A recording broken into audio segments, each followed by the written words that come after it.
Europe. The only loss was Xander Schauffele and Patrick Cantley avoided the sweep as they beat McIntyre and Victor Hoagland. John Rahm and Sepp Straka are 3 up through 12 on Scheffler and Spahn.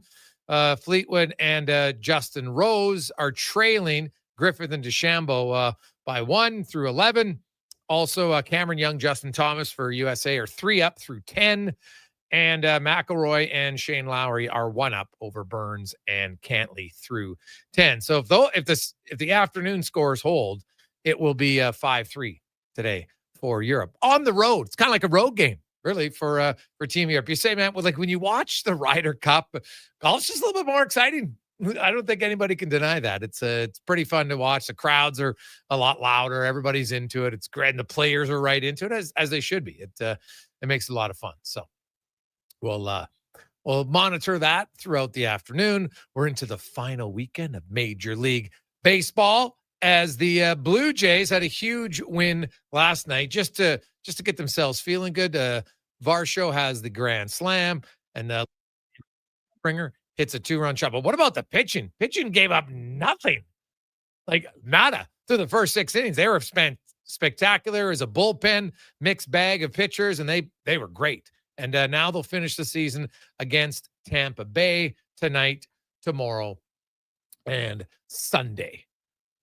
Baltimore, meanwhile, is taking on the Yankees over the weekend. So if you look at the standings, the Jays still, they own the tiebreaker, so they're ahead of the Yankees, both at 91 and 68. Then, like, one of them's going to finish first. The other one's going to finish fourth. The Mariners, the Yankees or the Blue Jays haven't 100% secured that number 1 spot in the AL because the surging Mariners, who have won 7 in a row, are 1 game back at 90 and 69. Also, something to watch for on the weekend. The big dumper could become Major League Baseball's clean home run leader at 63, because the only guys ahead of him would have been Sosa, McGuire, and Bonds. And we all know they were in the juiced up era. No question about it. So Aaron Judge at 62. You got Roger Maris at 61. And right now you got Cal Raleigh at 60. And it's something to watch for. What a season he's had. He could hit 63 homers. He still might not win the MVP, which is wild because the big guy in New York is having himself quite a year. The Guardians currently are leading the Central. They're 86 and 73. The Tigers are 86 and 73. And the Tigers are 1 game behind the Red Sox and 1 game up on the Houston Astros. So lots can happen all across the AL East this weekend, which makes it just absolutely fascinating to watch. You have the Guardians are hosting the Rangers. The Red Sox and the Tigers are going head to head. And really, the fact that they're playing each other, that might knock one of them out. The Astros have the Angels, who are 71 and 88. So in theory, and the Astros desperately needed a win. They finally ended their 5-game losing streak. They got it yesterday. So you can see over in the NL, there's obviously still a playoff spot up for grabs, but the Brewers, the Phillies, the Dodgers, the Cubs, and the Padres have all clinched. And I don't think the Dodgers are official yet, but they just need 1 win this weekend, and they will officially clinch the number 3 slot, as the Padres can't catch them. Currently, you have the Mets 1 game up on the Reds. I guess the Diamondbacks mathematically are still alive, but it really is going to come down to the Mets and the Reds, and who is going to get that final playoff berth in the NL. And then playoffs get going right away, which is awesome. There's not a lot of time down, not a lot of downtime. They'll get right at it this week. Obviously, the Jays are hoping to find a way to, obviously if they win out, there's nothing the Yankees can do. They have the tiebreaker. If you go 2-1, the Yankees got to go 3-0. It's pretty simple. The Reds, they got a tough task, man. They're taking on the Brewers this weekend, which will be different. Dodgers and the Mariners, obviously they're both in, but imagine if they weren't. That'd be a hell of a series. Meanwhile, the Mets are taking on the Marlins, and the Marlins are only 5 games back. That'll be a tough series for the Mets. Same with the Brewers. Obviously, the Reds taking on the Brewers, best team in baseball. So it's going to be tough for them. If they make the playoffs, you can definitely say they have earned it. The Elks, Chris Morris, Ed Hervey, Mark Killema all spoke today about Larry Thompson. If you missed it yesterday, Larry Thompson passed away. Unfortunately, he's been the owner of the Elks for just over a year, him and his wife, Deb. And the good news for Elks fans is Deb and, the whole family, they're everything status quo. She is just as passionate, wants to run everything same. All of the interview process, she was in with Larry the entire time. And Chris Morris and everybody, they all believe, they've talked to Deb. Nothing's going to change on that front for the green and gold, which I think is hugely important. You can't understate how important Larry Thompson's purchase of the team was. They were going bankrupt. Now there was a few people obviously that wanted to buy him, but they went with who they thought was the best owner. And you can't deny that there's a lot of things that they've done very well. Lots behind the scenes, lots to ensure the organization slowly starts to regain the trust of their fans, of businesses in town. And I think they've done that. And so there will be obviously a moment of silence and a small little memory of Larry tomorrow. Obviously, it just happened, but look for something in a few weeks, maybe after the bye, on a much bigger scale. They're going to, as Chris Morris said, they want to look and see, the best way and how they're going to honor Larry.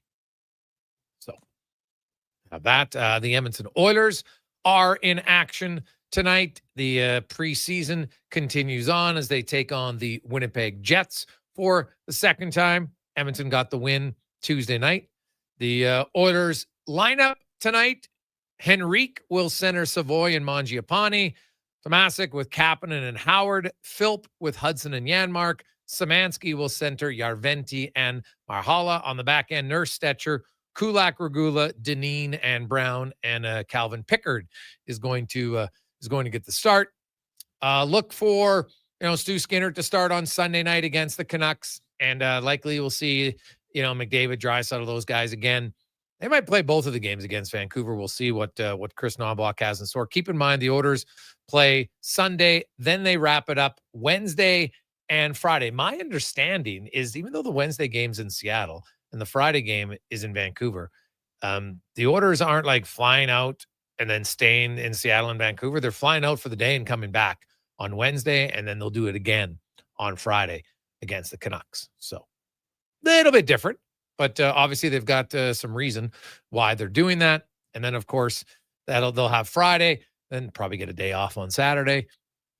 Then you start practicing Sunday, Monday, Tuesday, and the NHL regular season for the Oilers begins on Wednesday, the 8th. The NHL regular season will begin one night earlier on the 7th. It was going to be a celebration. Will still be a celebration for the Florida Panthers, but the big news in the NHL today: Barkov done for the regular season, maybe the playoffs next year. You can look at looks like an ACL knee injury, no question, when he fell down. That's just awful news for Florida, but I'll say it right now: no Barkov in the playoffs. I don't see how they can three-peat. That's why it's hard to win, man. It's hard to win because injuries are the one big unknown factor you have absolutely no control over. But losing Barkov, who's their best player, excellent defensively, he's a fantastic captain. Players love him. This is a huge, huge blow for Florida. And, to happen in his first, not his first skate, because obviously they were skating alone, just a random drill. It wasn't like there was massive contact or it wasn't a high-speed collision. Just unfortunately fell awkwardly. And you could tell right away it's pretty serious. So, hey, if you're an Oiler fan and you believe your team can get out of the West, I'd be stunned today if Florida gets back to the Cup. The only way they get back to the Cup, I think, is somehow if Barkov comes back in the playoffs. Now, remember, the Stanley Cup playoffs now do have the salary cap for the 20-man roster. So to fit in a guy with a $10 million cap hit, sure, if you're not going to add anybody else to replace it all year long, then yes, you could. Otherwise, that will be a challenge, no doubt. Connor Halley is with us. Conman, that is, it's hey, I know you can't cheer for it if you're an Oilers fan, because the minute you cheer, I'm a big believer, you cheer for injuries on other teams, karma can be a big B, if you know what I mean. Yeah, and I'm with you. But I don't think Oilers fans are going to feel bad for the Florida Panthers by any means. I don't think too many fans were having sympathy when Zach Hyman had the wrist injury, leading into the Stanley Cup final. It's brutal for Barkov, right? Like, and I think a guy who, of all the Panthers, maybe one that's likable. Like, he wasn't during the parade starting beep the Oiler chants or anything like that. So it's unfortunate for him and for that team. I wonder, what do they do during the regular season to try to fill the spot and the void left by him? Not only him, but Matthew Tkachuk. But yeah, you're absolutely right. That's the worst. Those non-game, potentially non-contact injuries, they're always brutal. So tough to see for him. Yeah, and you never know. Like, playoffs are a possibility. Now, they're obviously different. The only way you get him in is you can fit on your roster. So if they're going to get Barkov back for the playoffs, they likely can't replace most of his salary in the regular season. Right? They just, well, I guess they could, but then you got to take a lot of that salary out to bring back a $10 million player. So we'll see what happens. But that is, it's tough news for the Florida Panthers today. The Elks preparing for the Riders tomorrow. Huge game. It's going to be 30,000 fans tomorrow night, which will be great. It's going to be loud like it was against the Stampeders on the Labor Day rematch. Edmonton is able to come out victorious. And obviously the Elks are in must-win situation now. They've played quite well. Like, they're so close. It's just certain plays. Like, I look at this, when Hamilton dropped the ball on third down and the Elks got the ball back at fifth, the good teams who know how to win, they put them away. That's what happens. They put them away. They don't give them another opportunity. And even though, you know what, they had a really good punt, they started at the 10-yard line, they were still able to march field. So your offense should put them away. That's just, you need the killer instinct. And you'll learn it. They're getting closer. You look at a team like Hamilton, and you go back and watch Hamilton's team last year and how many games they lost that they could have won. Because sometimes it's just about making that big play at the key time. Like, look at Edmonton. They've had both games against Hamilton. The ball was in the receiver's hands, clearly a catchable ball, and they dropped it both times. You hold on to that, could have won both those games. And now, who knows? Maybe Hamilton had just scored a touchdown there. Maybe they would have marched the field all the way down. You never know. We'll never know, but it's still a long way to go. And, getting from the 40 down to the goal line is still quite the one. So, hey, Gregor, maybe that's bad karma for them cheering the Hyman injury. What's up, guy? Nah, I guess if some were cheering, sure some were. But were they cheering it really when it happened against the Dallas Stars? Like, I don't know. Maybe some guy, like, keep in mind, who's they? Like, few people on social media. Social media doesn't represent all the fans. You just got to look at the percentage of people who have it. We always got to remember, the fans are saying, no, that's some. And it has a tendency to give voice more to the negative people.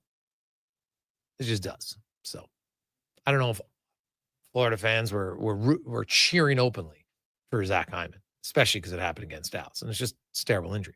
Coming up today, Dan Rosen will be by. Lorianne Munz. We're going to talk about, there's going to be 80,000 fans at the women's rugby final tomorrow, 9 a.m., by the way. It's a monumental game.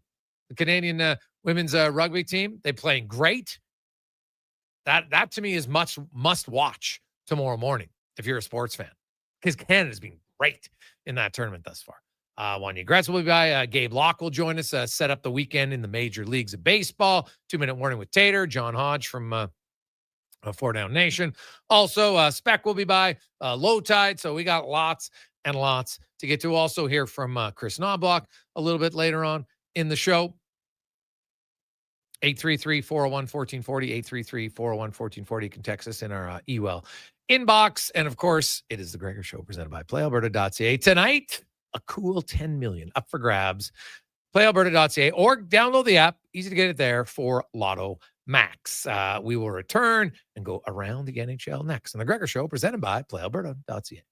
Edmonton Elks Indigenous Celebration is back, presented by No Frills. September 27th versus the Saskatchewan Roughriders, featuring Indigenous dance and drum halftime performances, pre-game makers market, and the unveiling of our brand new Indigenous gear. Tickets at goelks.com. Smart, connected, community-driven. Jason Gregor sets the standard for sports talk in Edmonton.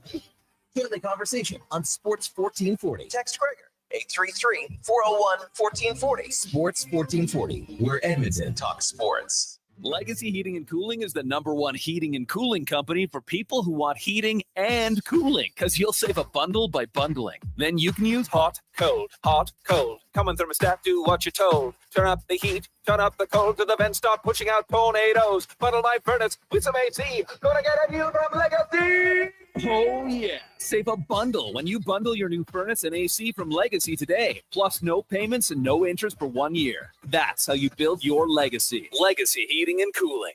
Oodle Noodle origin. In 1864, Francis Oodle took over his dying father's business as a leatherman. He was quite proficient, but his heart was never truly in the trade. After his father's death, Oodle met a cocksure young man named Vladimir Nudel, who was a trailblazer in the popular new art of food boxes. They formed a partnership and aimed to ply their trade in the New World. At Ellis Island, Nudel was renamed David Noodle, and henceforth, the franchise has been known as Oodle Noodle. Experience a season of superior luxury, performance, and savings.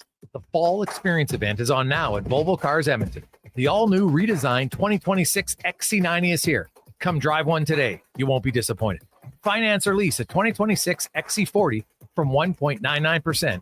And right now, you can save $7,500 on remaining 2025 XC60s. The Fall Experience event is on now at Volvo Cars Edmonton. Great vehicles, better service. Visit VolvoCarsEdmonton.com. Groceries, mortgage payments, family holidays, a new car. That's what profit shares look like for Vision Credit Union members. Each year, we return about 75% of our profits, $35 million last year, to the people who bank with us. Because at Vision Credit Union, when you're an owner, you get your share. Why not get yours? Learn how at whatsyourshare.ca. That's whatsyourshare.ca. Hi, I'm Jeff Davison, CEO of the Prostate Cancer Center. September is Prostate Cancer Awareness Month. Here in Alberta, 1 in 6 men will be diagnosed with prostate cancer. But if caught early, it's one of the most treatable forms of cancer. The Prostate Cancer Center is committed to saving lives by providing free PSA blood testing on our man van, Alberta's only mobile men's health clinic. This September, talk to the men in your life about getting checked for prostate cancer. A simple blood test could save a life. Visit getcheck.ca to find a clinic near you.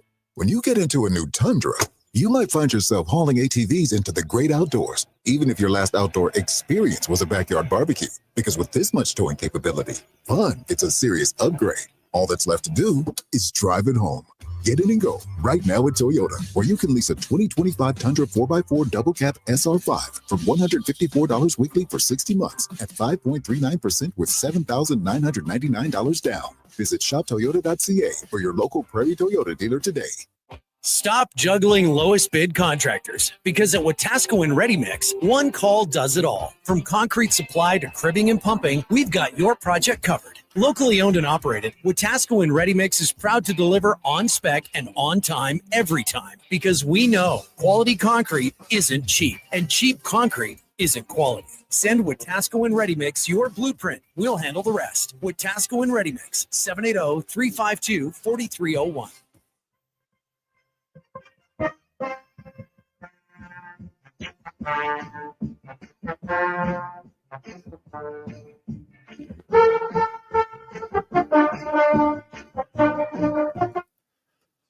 Of course, this hour brought to you by Northwest Crane, available for your lifting and equipment needs, specializing in selling and servicing cranes. Get lifting at northwestcrane.com. The Jason Gregor Show, the best of Edmonton sports talk and beyond. This is Sports 1440. Presented by playalberta.ca, Alberta's only regulated online gambling website.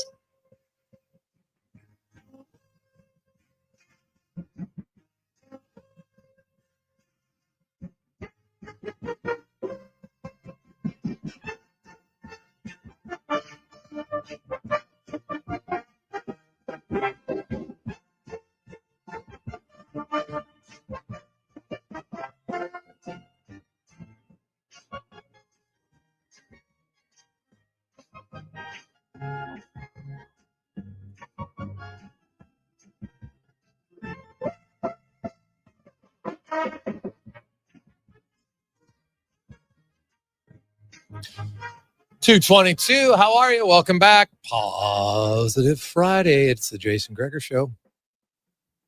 Sports 1440, sports1440.ca, as well as YouTube, Facebook, X, and Instagram. Also catch us live at Orders Nation.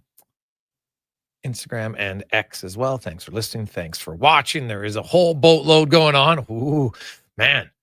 USA's in potential trouble here. 3 up through 12 for Rahm and Straka. They're pumping them. McIlroy and Lowry are now 2 up through 11. And Fleetwood and Rose have just tied DeChambeau and Griffin. The only one that's going well today for the Americans is Cameron Young and Justin Thomas. They're 4 up through 11. So they look really comfortable to win that and give them at least 2 points. Currently, Europe would be at 5.5 to 2.5.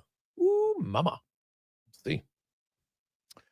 Let's go around the NHL, brought to you by the McVeggie Burger. Oof.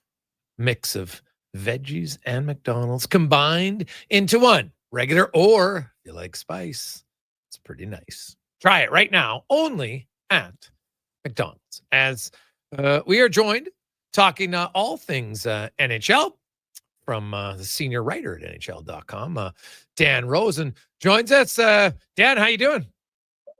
Jason, what's going on, man? How are you? Good. I'm good. Yeah, like senior's a little misleading. It should be like intermediate as far as age goes. You never would want to call the senior yet, Dan. Yes, I agree with you 100% on that. That's it. I'm 47 years old, man. I'm no senior here. No, not at all. But senior in longevity, so that's okay. So, there we go. Do that. We'll take that one. All right. Tonight might be the most expensive and well-attended preseason game in the history of the NHL in Pittsburgh. Oh, yeah. Well, listen, I mean, it's a big deal. Marc-Andre Fleury, man. He's coming back. There'll be pranks played. I think his son was playing pranks on him. Crosby, Malkin, Letang, Fleury. I mean, it may be the listen, I'll hesitate to say this. I say it a little bit in jest, but it may be the most exciting part of the Penguins season. Yeah. Well, that's totally valid. Well, and it like a lot of people, if you want to call it the 4 horsemen, whatever you use, a lot of people in Pittsburgh are saying, hey, obviously it's Fleury's last time, but this was as much about bringing Fleury back for the fans as maybe to have an opportunity for Letang, Malkin, Crosby, and Fleury to have one last hurrah. It's the final year of Malkin's deal. A lot of people thought he was retiring, and he's like, no, that's not the case. So you know what? He might not end the season. He is a pending UFA. And if you look at Malkin, I know they haven't made the playoffs in 3 years, but I think people forget Jenny Malkin is one of the most dominant playoff performers in NHL history. You get him in the big games, he shows up. Oh, yeah. Listen, I mean, he's an all-timer, right? Yeah. And let's not forget that. He is one of the best to play this game. I know several years ago we were doing the Centennial. I don't think he made the top 100 team. I don't know how that happened. Yeah, there's a lot of good players, but he didn't. Regardless of the fact, doesn't matter at this point. Who cares? I mean, this is a guy who's a point-per-game player in the playoffs, and he's played the equivalent of more than 2 full seasons in the playoffs. So this is not a joke, obviously. He's a Hall of Famer, but it's a big question for the Pittsburgh Penguins. Does he finish the season with them? And Kyle Dubas was saying it. Said we got to do right by him, and they do. And I understand that, but they also have to do right by the Pittsburgh Penguins. And that's the fine line that they are trying to toe there in Pittsburgh right now. Obviously, not just with Malkin, but with Crosby and Letang too. But Malkin's the one who's up first, if you will. So it's going to be interesting to see how it goes. I do think that if it came to around trade deadline time and the Penguins are out of it, this will be Malkin's call. This won't be the, Penguins call, overall. That's doing right by him. And we'll see where it goes. But let's see the type of season he has, because he could be a real hot commodity and a real big name that we talk about around the trade deadline, which is, crazy to think about. But I mean, even if he has another year like he did last year, where he was a 50-point player, and would have had more if he played more games. That's a value add at the trade deadline. Yeah. Well, 100%. There's actually quite a few of players potentially. I look at Rasmus Anderson in Calgary entering the final year of his deal. And when you consider the new playoff salary cap, the Flames retain 50% of him. That is, that's like a 2.27 cap hit in the playoffs for Anderson. Like, that's a bargain, right? Connor Murphy's in basically the similar boat at 4.4. And we know there's always a shortage of right defensemen. And I'm just kind of curious if a team, maybe gets more aggressive and say, hey, let's try to get Anderson earlier than just get him at the deadline and get him in here and get him even more acclimatized to our team. Well, I think listen, I mean, that to me that's the value right there. And that's more the value for the Calgary Flames too, right? So you get the player. I've always thought this. I never understand why things come down to that deadline. I don't get it. If you want a guy, go get him. You may. The thing is, prices may drop. People talk about how prices rise at the deadline or they fall at the deadline, whatever it might be. If I can get Rasmus Anderson or a player like that and bring him into my team at the start of the season or early in the season, I want to do that. He's a value add for me. Now, I might have to give up a little bit more to get him, but I'm going to get a heck of a lot more out of him than I would if I just brought him in on March 6th and tried to play him for 6 weeks and see how he does for me in the playoffs. And also when you think about it from the team trading him, I think there's a great value in that too, because you can get a little bit more. The Flames are an interesting one though, because the Flames have playoff aspirations and they're going to, so how do you trade that guy at this point too, when he's, such an important part of your team? So I think, it's a dance really with what you're looking at here. And it's not an easy one for these guys, particularly teams like Calgary that, you want to be in the playoffs, but you're not 100% if you're a playoff team right now, and you have a guy who is a wanted guy out there in the market. When do you trade him? Do you trade him? Do you buy into your team and invest in your team first? Or do you get realistic and say, we're not winning the Stanley Cup this year, doesn't matter, so let's get most out of him? It's a fine line. It's quite a dance, but I'm glad I don't have to walk. Dan Rosen joins us from NHL.com. Dan, were you surprised at all that Connor Ingram cleared waivers? That's a good question. I haven't even really thought about it, to be honest with you. I guess he's got a lot going on, so that would be my first thought, is that it's, any team, first off, most teams will have their goaltending or believe that they have their goaltending where they want it at this point, right? You sign guys, you go in with a 1, 2, 3, if you will, and you try to have it in that order. Some teams don't have a defined one, or they'll say they have a 1A and a 1B. Maybe they really have 2 2s. We'll find out, So that's one. It's just that it's by that position itself doesn't lend itself to a lot of teams having, that interest at this point without an injury, if you will. At the same time, he comes, there's a lot that comes there with him. So to just, maybe there's more research teams want to do before that situation comes and whatnot, and they don't have time to do it as they're focused on training camp. So I guess I'm not really surprised that he cleared. If I just talk it out in my head a little bit, or, on radio a little bit, I guess I'm not really all that surprised by the nature of that position. If he was a forward or defenseman, I think I'd be more surprised. Okay. Is there a team who didn't make the playoffs that you're really confident will get back to the playoffs this year?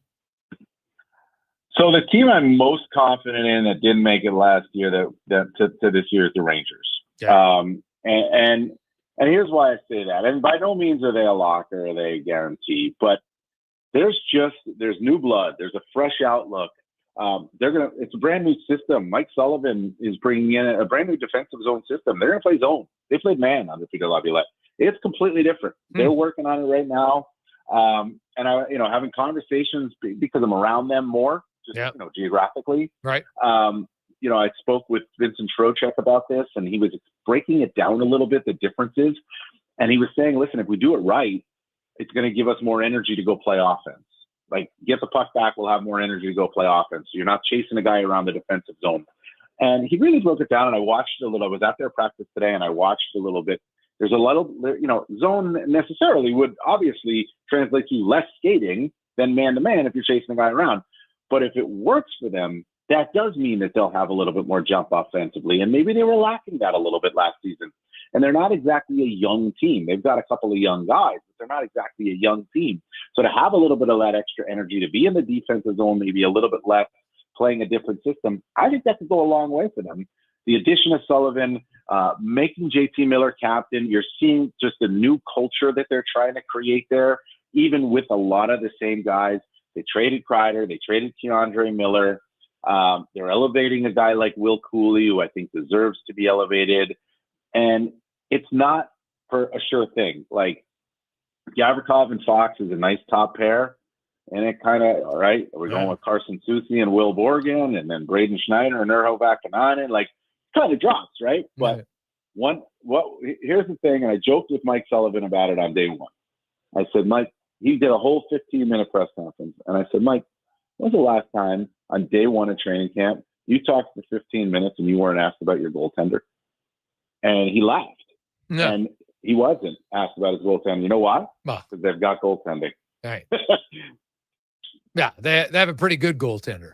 So, now, what about, we've talked, obviously, in Edmonton, a lot of people worrying about McDavid. Then there's Kaprizov's story, Jack Eichel. What about Artemi Panarin? What do you think goes on there? Well, I think the presence of those other guys, those other pending UFA guys, I think it probably pulls the Rangers back a little bit from pushing to sign Panarin right now. They like Panarin. They think the world of him. He's been their leading scorer every season that he's been there. Mm-hmm. He's lived up to the contract. Yes. Barn, right? He's lived up to that contract. Totally fair. Okay. But what is he going to want at, I think he's 32 years old. What is he going to want at 32 years old? And, hey, I mean, do you wait and see what happens with Kaprizov? I think we all agree that McDavid's going to be back with the Oilers. On what type of deal, I don't know, but I don't think he's leaving, Edmonton. Eichel, I'm pretty darn sure he's going to be back with Vegas. Why would he leave there? It's a great place to play. It's a great place to live. He's talked about it. He's talked about it with me. But Kaprizov's the interesting one, right? So, do you go and say, all right, we're going to sign Panarin, we're going to work on it and get that done? And, now we don't have the money to go get Kaprizov, even though we might think he's available? Or if you're Panarin, do you say, I'm not going to sign anything yet. Let's see what Kaprizov gets, and I'm going to try to get close to that, So it's I don't think that there is a rush right now to get him signed, but they're certainly cognizant of the situation. And I think it's going to play. It's a time right now, I think, to just let it kind of play out a little bit. What makes you confident McDavid will stay in Edmonton? Well, he hasn't won there yet. I don't think he's leaving until he wins the Stanley Cup. And that could happen this year, but I also don't think the Oilers are going to let it go to that point. And he's going to want it to go to that point where he doesn't have a contract for next season going into the playoffs. I think that's not what I mean. Listen, you want some certainty at some point, right? So, and I think there's a feeling there that he wants to win there. Job's not done. It could get done this year, absolutely. But even if it gets done this year, we'll do it again. Well, I was going to say, thought if they win this year, I almost rubber stamps it. He's like, well, I want to win. Yeah. I just won here. Why the hell would I go somewhere else? Why the hell would I go somewhere else? Florida and Tampa just went back to back here in the last 5 years. So. Right, exactly, and that's the reason, right? So he hasn't won yet, so he's going to want to stay. And if he wins this year, he's going to want to stay. So he's staying. It's just a matter of, to me, he's staying. It's a matter of the contract. I don't see it as a 7-year, 8-year deal. No, I don't see. No. I wonder if it even goes as many as 4. To be honest with you, could it be a 2-year deal?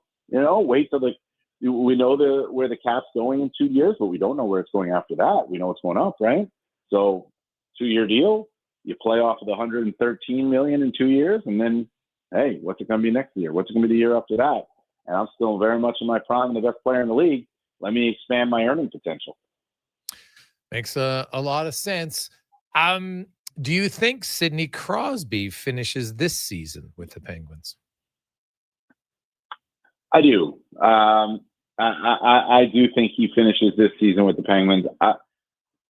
Just from what I know of Sidney Crosby, and he's a pretty superstitious guy, and he's a guy who I think he thrives in a comfort zone. I just don't see him being comfortable joining a new team in middle of the season or at the trade deadline. I also don't think a deal of that magnitude can be worked out, in a shorter window of time where emotions of a season are in the way. I think the best time to work out a deal at that time, if it's going to happen, is in the off season when emotions are, gone and it can just be business. So I don't think that's going to happen. I think, where we started, more than likely, Malkin is the one to look at, not Crosby this year, but then it's all eyes turn to Crosby after that. Yeah, should be interesting. Dan, great stuff, man. We appreciate it. Enjoy the weekend, enjoy the games, and we'll talk to you next. We'll talk to you probably right before the season starts. Appreciate your time. That sounds good. Thanks, Jason. There you go. Appreciate That's Dan Rosen, senior writer at NHL.com. We'll come back and we're going to talk a little bit about the pressure or the excitement and the balance within. Like, look at the Ryder Cup. Massive. Right now, it's playing a different strategy, but it's definitely massive. You get to the playoffs, lots of other things. Once the game's on, does it really matter? Find out next on the Gregor Show, presented by PlayAlberta.ca. September, back to class and back to carting the kids around. Good news. Until the end of the month at Wolf GMC Buick, get GMC employee pricing on all remaining 2025 GMC Sierras, so you'll have loads of room. Plus, get 0% financing on Sierra light-duty crew cabs. If you're eyeing up an SUV, we have the completely redesigned GMC Terrain and our entire Buick family with incredible prices. And Costco members up to $1,200 additional off the price. Come see us, corner of 184th Street and Stony Plain Road. Wolf GMC Buick. We're making it easy. Blue Jays fans, this weekend and every weekend, you can catch Toronto Blue Jays ball games right here on Sports 1440. Ben Schulman provides the play-by-play. You provide the chips and beer. Check out the Blue Jays this weekend on Edmonton's home for sports. Sports 1440. Yeah, can I get yes. A common reaction from a veggie lover. Always scanning, searching, longing. But wait, what is this we see? The new McVeggie, now at McDonald's. Fountain Tire. You can save $50 off tire storage with the purchase of 4 select tires now until September 30th at participating locations. Okay. Or you could squeeze them into your backseat, possibly causing upholstery damage, drive them home, struggle, sweating buckets trying to get them out of your vehicle, resulting in you feeling guilty for not going to the gym more often, or at all. But at the end of the day, it's your choice. Totally up to you. Definitely $50 off the tire storage. You got it. Book your appointment today at fountaintire.com. Fountain Tire. We're on this road together, Canada. Silent Rides is one of Alberta's premier bus charter companies. With state-of-the-art motor coaches, we provide our customers with the safest and most reliable ground transportation. Our seatbelt-equipped buses have become the preferred carrier for many local sports teams, tours, corporate outings, and other various travel across Western Canada. For more information and to request a quote, call 1-877-748-0991 or visit silentrides.ca. Farm, ranch, acreage, or lake lot. They're here to help at Bashaw Concrete Products. Family owned and operated for 60 years. They continue to provide the best products and service, period. Call now for your free quote on the highest quality ready mix and gravel, a new septic tank, or an outhouse pad and tank, plus precast cattle water pads, garage sumps, and more. Call 780-372-3854 for prompt delivery. Bashaw Concrete Products, 780-372-3854. BashawConcrete.com. Plan for success in 2026 with help from the Co-op Grow team. With the latest on-farm technology, our agronomist will work with you to gather and interpret soil samples, analyze data, and gain more insight into your fields. We offer local expertise and trusted advice to help you plan your inputs and prepare for the unexpected. Get ready to make data-driven decisions with Co-op Egg Zone Field. Make a successful 2026 crop plan to meet your field's potential. Talk to your Co-op Grow team today.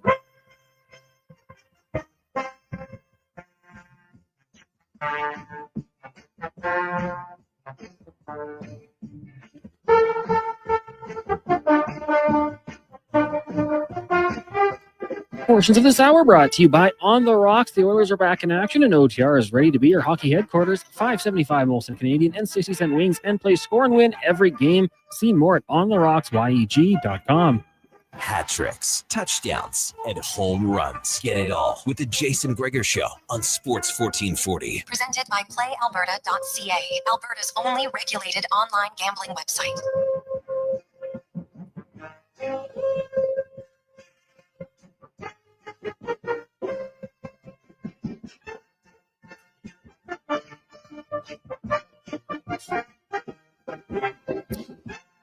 Positive Friday continues on Sports 1440, sports1440.ca, Oilers Nation, YouTube, Facebook, X, Instagram.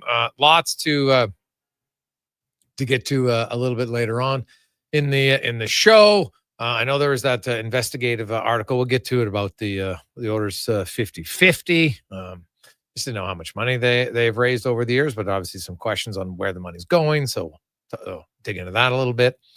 Also, the Elks, the Ryder Cup, MLB. Lots happening. Love it. It's Positive Friday. It's a Gregor Show presented by PlayAlberta.ca. Your place to play got even better. Better odds, easier usage. Now you got the app, whether you play PlayAlberta.ca or download the app. It's convenient and quick. And all the money, even if you lose, it wins because it stays in Alberta. PlayAlberta.ca. Now, joins us every Friday as we go in the room. Maybe we could call it in the mind a little bit. In the room, brought to you by Action Electrical, and a great company. They're hiring second, third, and fourth year electricians. I know there's lots of you out there looking for a great opportunity and a great company. Just send your resume, careers at actionelectrical.com. And hey, just mention you heard it on Sports 1440, because then they'll know you're a sports fan. They're always looking for ways to connect with people, so it's not going to hurt. As we welcome in Olympic gold medalist and mental coach Lori Ann Munzer joins us. Lori Ann, how are you? Hey, doing great Friday. How are you? I'm fantastic. Lots to discuss. I do, the women's rugby team for Canada, the national rugby team, they've had unbelievable here at they're into the final now at the World Rugby Championship. And I think it's going to be like 82,000 fans in the stadium for them. Now, they've played in front of big crowds, but I don't think a crowd like this before. Is the pressure, when the game starts, do you really notice it, Lorianne, or is it more kind of the build up and warm up? And maybe when you're standing there during the anthem and you look around and you're just like, whew, what's going on here? How does it work? I think you've nailed it right on the head. It's the buildup, Jason. That is probably the biggest distraction part, because once you're into the game, everything shuts down, or a lot of things shut down. And I've always find it interesting when people go, oh, it's unbelievable. Canadians are in the final. What do you mean it's unbelievable? This is what they've been working for a number of years. And when you get it together, people go, oh, it's luck. But it's not luck. It's timing. It's strategy. It's everything coming down to who's playing the best game mentally. And I love the new name of this segment here with you, In the Mind, because that's exactly what it is. It's what's going on in between your ears. If you can control that, literally, you can control the rugby ball or the net or the hoop or whatever it is. But if you're not in charge, Jason, the game's over. The game is done. Oh, God. And now I think sometimes I hear a lot, distractions, all those things. I don't know if the outside stuff, it's only a distraction if you used to make it a distraction. And so kind of like in this case, the crowd's only a distraction or overwhelming if you allow it to overwhelm you. So how do you ensure that it doesn't the moment doesn't become too big? Well, part of it, and what I've also been hearing is that they've also been training with loud noises, cheering, right? Sometimes they're playing with headphones on. And I was like, that's a great way to start training, because how else can you replicate 82,000 people? I really don't know how to do it. And that's a phenomenal idea, because it is going to be louder than any player has ever experienced before. Maybe the Brits have, I don't know, but it's just, you take it all in. And this is where you got to really focus on it and go, all right. You don't let the moment go. I was thinking about Stuart Skinner. He loves it when the crowd is like going after him. And sometimes athletes, they shine in those moments. Sometimes they have to have the crowd cheering for them in a good way. Some, it really doesn't matter. And that's what we're going to find out. And literally, it is what you decide before you get into the arena. What are you working towards? How does it affect you? Are you going to let it affect you? What about the fact that they kind of had a fundraise to get there, which I know has opened up a lot of people's eyes, like what's going on here? How much that could that be a motivator, do you think, at all? Or is that not something you use as motivation, like the, we'll show you thing? Or do you think that could be a rallying cry in any sense? It can be, but I mean, think about it. A lot of Canadian sports are underfunded. They're not supported, and you got to figure out the way to get there. If you think about it, how many CEOs here in Canada make up the percentage of women in charge of corporations? It's only 4 or 5%. So not surprising. So when we have involvement into sports, a lot of it is parents. A lot of it is ties and connections to sports. So if there is a female in a sport, then you've got a lot more, I'm going to say publicity, a lot more support into it. At the national, international level, I don't know how many athletes are working. I don't know how many athletes aren't, but a lot of times, unfortunately, women's sport, you got to fundraise. You've got to figure out, where can we find the cash? Who can we have sponsor us? Who can we work with? And when you build those partnerships, Jason, you can rock it where when you go to compete, you go to train, you don't have to worry about a thing. You can literally compartmentalize it, but then you're not thinking about, well, where am I going to get my next paycheck for food or rent? Or can I buy a few extra things? Or, I mean, rugby, there's a little bit of equipment. It's a little different than cycling or some other sports. Well, like F1, you need a vehicle, right? But you need just more than a vehicle. You need a big team. And then when you're thinking about it, what about the medical team that supports you? Chiros, acupuncturists, physiotherapists. What about exercise therapists, kinesiologists? It's not just, you're one person and that's it. There's a whole collective around you, and it does cost money. And if you look at it, is it an investment or is it a cost? There's a difference. And a lot of times this is where the fundraising has to come in, because there are a lot of costs. There isn't that investment into the sport. No, not at all. And you're right. There's not a lot of cost, but the women's team is playing great. And as somebody who loves all sports, and when you get big games, and especially it's Canada, that'll be a must tune in for me tomorrow, 9 a.m. By the way, for anybody who wants to watch that game, it should be it really should be wonderful. The World Athletic Championships just went on. Marco Arop, of course, right from our city. I was watching the final of the 800. It came right down to the wire. Gets a bronze medal, which is still good. Obviously, when you're the defending champ, there's a little bit of pressure there at the World Championships. I don't know if it really showed much pressure. He ran, I think, his best time. So, sometimes you can, if you do your best and you finish third, you could probably still feel pretty good about yourself, I would think. Oh, absolutely. Look, Jason, a personal best is a personal best regardless of where you finish. But if you look at first place to second place, I think there was 0.4 of a second that separated them. And then it was 0.5 between second place and Marco Arop. And when you think about it, a second is a blink. You cannot capture a 100th of a second without the camera, without the photo finish. And it is so close that literally splitting hairs 10 ways is going to separate first place from third place. So going in as defending champion, there's a lot of pressure. There really is. There's an inordinate amount of pressure. And sometimes that will flip it where sometimes you don't come in first place. Sometimes you don't come in second. You come in third or wherever it is. And holy moly, a personal best is a personal best. You can't ask anything more than that. And sometimes another athlete is going to be just a hair faster. And it's the nature of the sport. Only one person or one team can win the first spot. That's it. Yeah. Wow. And we're lots of times we're talking about like a second difference, right? So it's, Totally. we've seen marathons nowadays that guys run for 2 straight hours and end up being photo finishes. That we saw even that at the World Championships. I think it was in the 10,000 meter. I was like, oh my goodness. Like, you're on the heart out and literally by 100th of a second and you lose in a race that long. So it happens. Absolutely. And I've lost a race. I have the photo finish of losing by 1/1000th of a second. That's even skinnier than one hair, like literally. And we could not tell who had won. And it took the officials, the commissaires, about 10 minutes to figure it out because they had to blow the picture up. Then they had to expand it and even make it bigger. And it's really interesting because when you really start to blow it up and really go fine into it, that's when you see the difference. And literally, it can just be the way your shoulders are, the way your head is. That's why the athletes are always practicing form and again and again and again so that you can get it to optimal performance. You'll never get it perfect. You'll get it once, but you will never be able to repeat it because the conditions will never, ever be the same, especially if you're running outdoors, right? But if you can be optimal and conquer that, wow, you've just changed the playing field, literally. Lorianne Munzer joins us.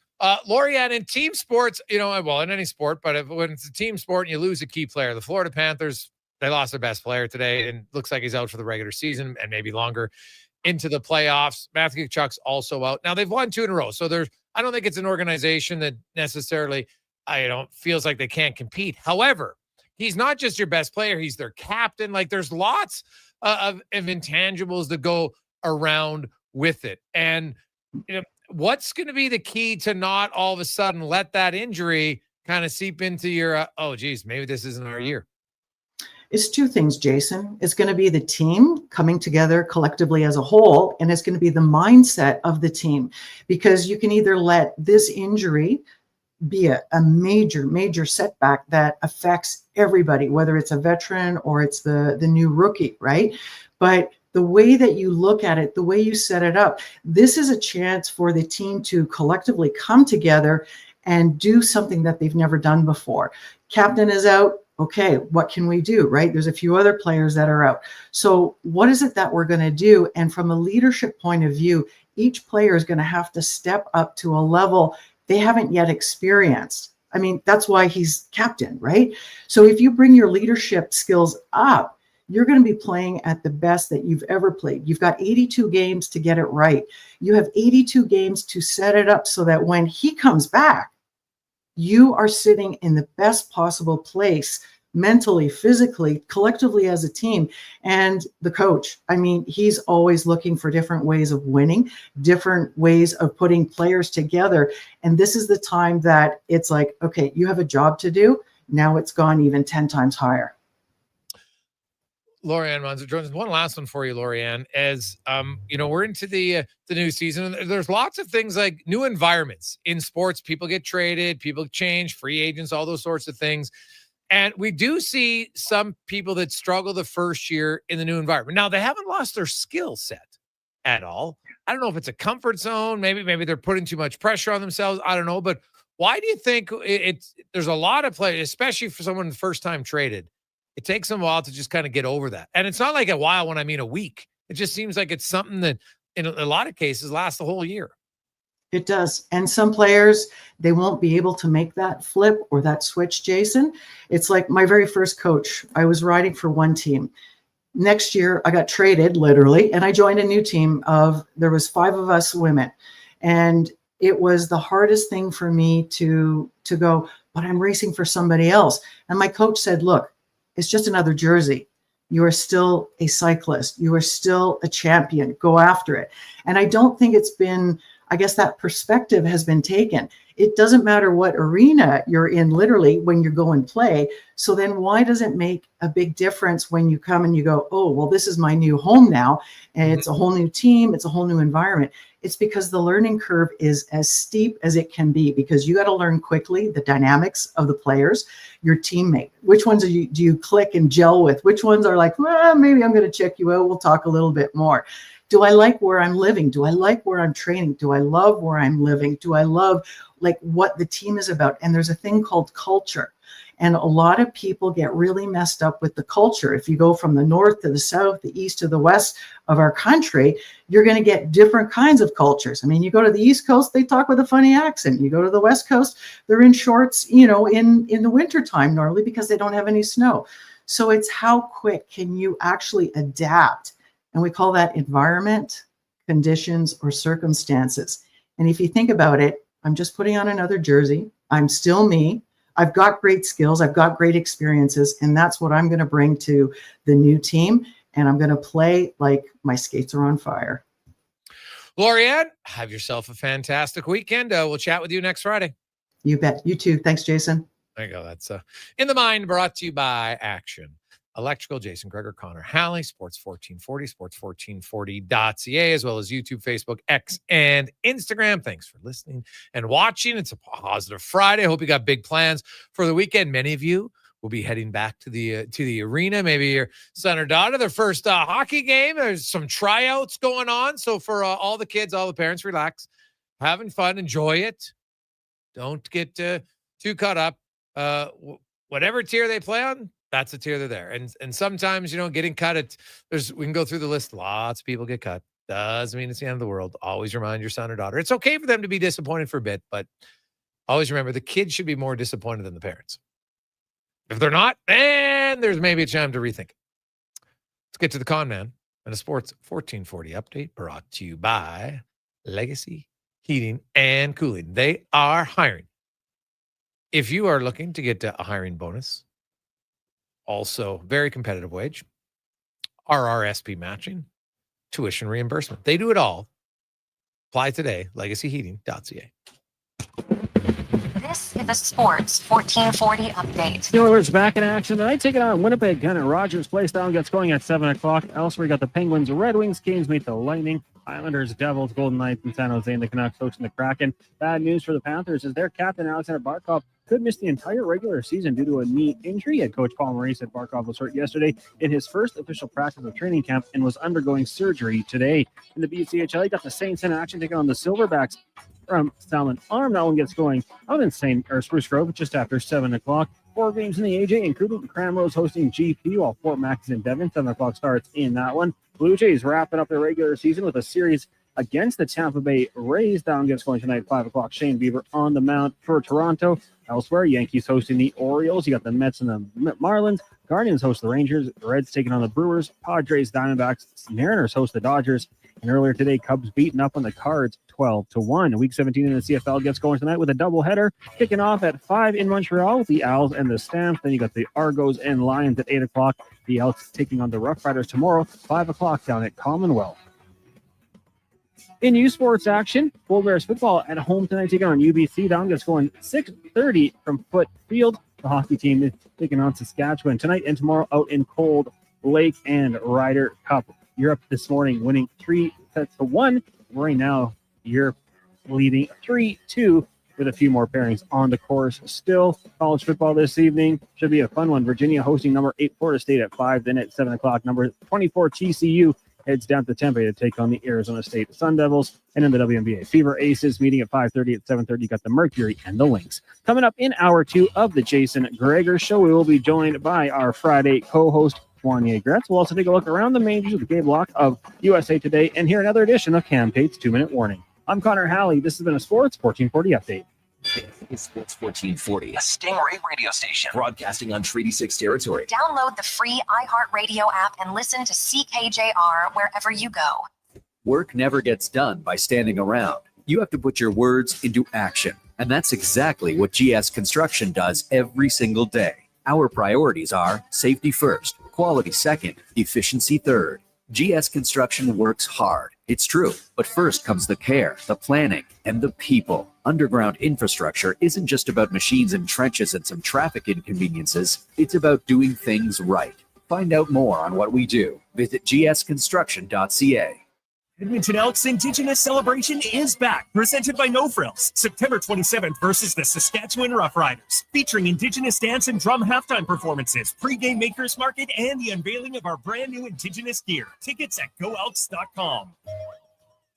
Listen up, because you're not going to want to miss this. Right now is your chance to get in on Play Alberta's biggest offer ever. For a limited time only, new players can get up to a $1,000 casino bonus when they sign up. There's never been a better time to join the fun. Visit playalberta.ca today to get started with casino, sports, and lottery all in one app. Must be 18 plus to play. Remember, if you gamble, use your game sense.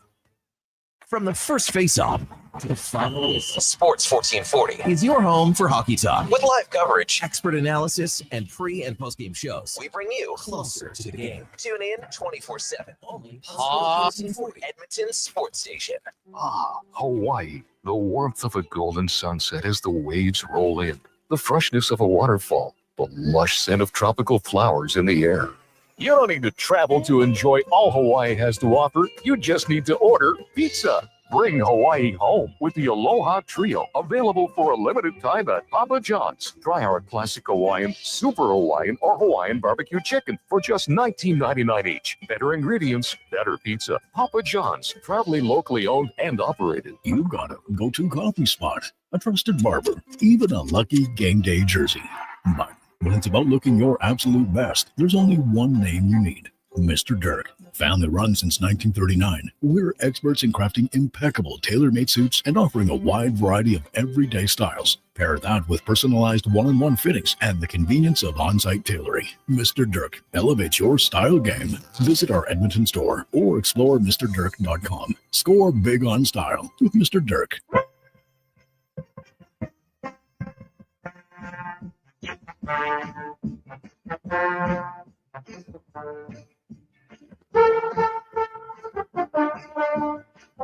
Portions of this hour brought to you by Cantork. What's the best way to beat the tariffs? Buy Canadian. Cantork's products not only made in Canada, but right here in Edmonton. Save money, support Canada at Cantork.com.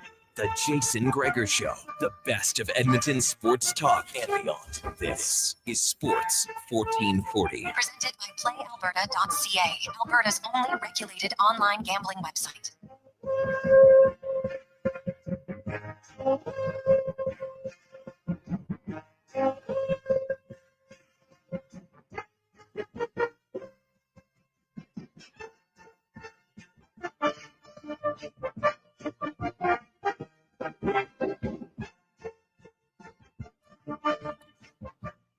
.305 on a positive Friday.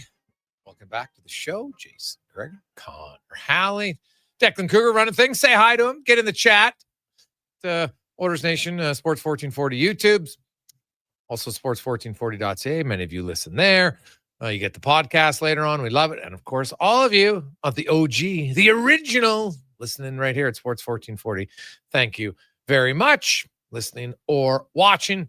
We appreciate it. I don't know what happened, but the feed for the Ryder Cup just went down. So we'll have to get our ace technician, Connor Halley, on it. But this is what I can tell you, is that Europe was 3-1 in the morning, and they're up in 2 matches, tied in a third, and they lost. The first Cameron Young and Justin Thomas dominated Aberg and Hogard 6-5.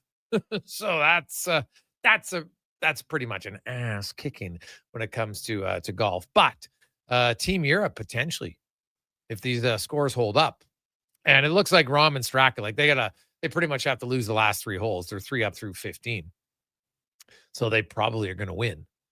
That would make it 4-2 with 2 left. So it's either going to be, I guess there's still a chance Griffin and DeChambeau could come back, but Team Europe at worst will have 4 wins. At best, could even be 6 if McIlroy and Lowry, who are tied at 13 through with Burns and Cantley. So it's a little bit of an upset maybe on home soil for Team USA. And I just have to say this, and welcome back to the Gregor Show, presented by PlayAlberta.ca. I don't know why, but I don't think anything annoys me more than the USA, USA. God, I don't like it. I don't like it at all.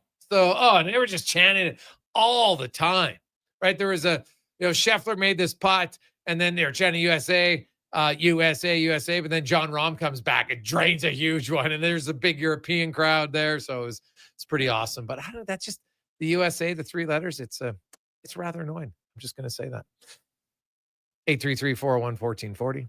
833-401-1440. We welcome in Wanye Gretz to the show. Does the USA chant bother you as much as it bothers me? No, but I haven't watched a Ryder Cup in quite some time. Has it been? Dude, you're like a big golf guy too. You know what? You have a little kid. I don't know. Things get weird. But has it been an entertaining day of golf? Well, yeah, if you're a European. Yeah. It's Rahm and Strapa just won, so that gives them 4 wins on the day. So it's 4-2 with 2 matches left to play. Europe's leading 1 up through 15, and the other's tied through 13. So Team USA is going to have to, at best, it could be 4-4 for the US. At worst, it could be 6-2. So if you're anti-USA chants, are you pro-Europe in the Ryder Cup? Well, Europe on the road, it's kind of like an underdog, right? Yeah. But I just right now, I don't really like the USA. I'm not gonna lie.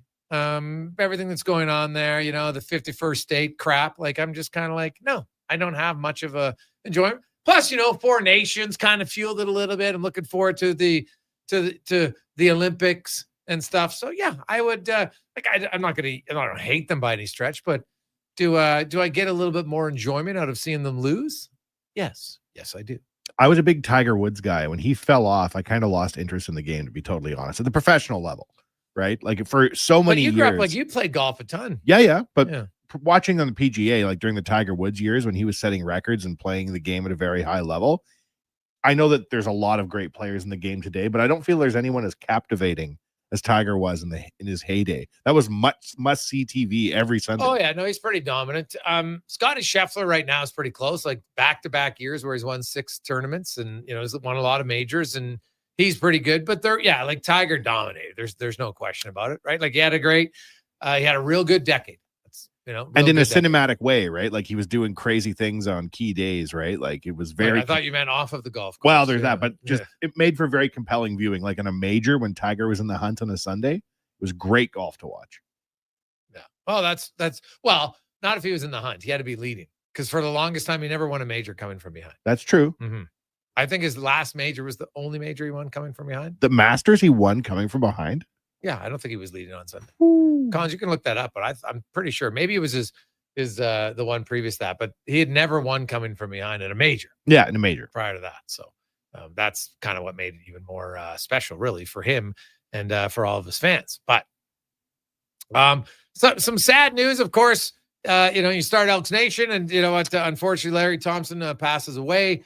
Yesterday, the great news, of course, his wife Deb who is really part owner with Larry. They were together as a group, and now Chris Morris talked about it. We're actually going to have a GM Ed Hervey join us at 4:00 today on the show to talk about Larry and kind of the future of the team. But everything seems good. Larry came in and really saved the organization. The organization was on the verge of going bankrupt, and I know they had other bidders, sure, but they did their due diligence and they picked Larry. And when I look at all the things he's done, it looks like it was the right choice. Absolutely. It's a very unfortunate situation to have somebody pass away like that. I mean, at least he got to live his dream, right? It's true. Yeah. At least he got to pull trigger on the Elks and be the owner of the team and see, the franchise come off bottom and point towards a better direction. Best of luck to his family, right? Sometimes it's tough to inherit someone's dream like that and make a go of it. So we wish them all the very best. And it's another reason to support the Elks. Wow. Hey, Gregor, what are they going to chant? United States of America. United States of America. By the way, I hate it too. Darren. Well, yeah, I don't care what they have to chant. I just don't like it. That's all, right? Because they don't chant UK. That's all I'm saying. Maybe they should. No, they shouldn't. Well, even UK would be better than US. I don't know why. It just irks me. But that's okay. You got to have rivals. If you don't have rivals, what the hell is sports for, right? Amen. You need rivals. And it's not that Canada and golf isn't going to go head to head by any stretch of the imagination. And we've improved a lot as a country here in the last few decades, for sure. You look at Brooke Henderson, and then you look at the men on the golf side. So that part's fantastic. But it's just, I enjoy seeing them squirm a little bit, especially, it's on home soil. And the big crowd, historically, that has definitely helped. But so far now, it's early. It's early in the Ryder Cup. But so far, it has not helped them at all. So that's good news. Good news. A few other things. The big news is Barkov. Now, I do want to tell a story because this is actually a true story. So, any parent out there can tell you, as your kids get older, like some of the best parts is just when you sit down and just have conversations about anything. My son's, he's quite excited because he got a musical instrument this year at school. He's kind of been waiting. All the grade sixers get an instrument, and he got the clarinet, and he really wanted the clarinet, which kind of surprises me. And so he's been practicing like all the time. And I'll say he's improved because the first few days, as any parent will know, like, you know what, when your son or daughter's practicing soccer or hockey or whatever, it's not overly loud. Like, yeah, sure, they might wreck some drywall or something. But those first few days of the clarinet practice, like, it's like a few good notes and then you're just like, oh my goodness.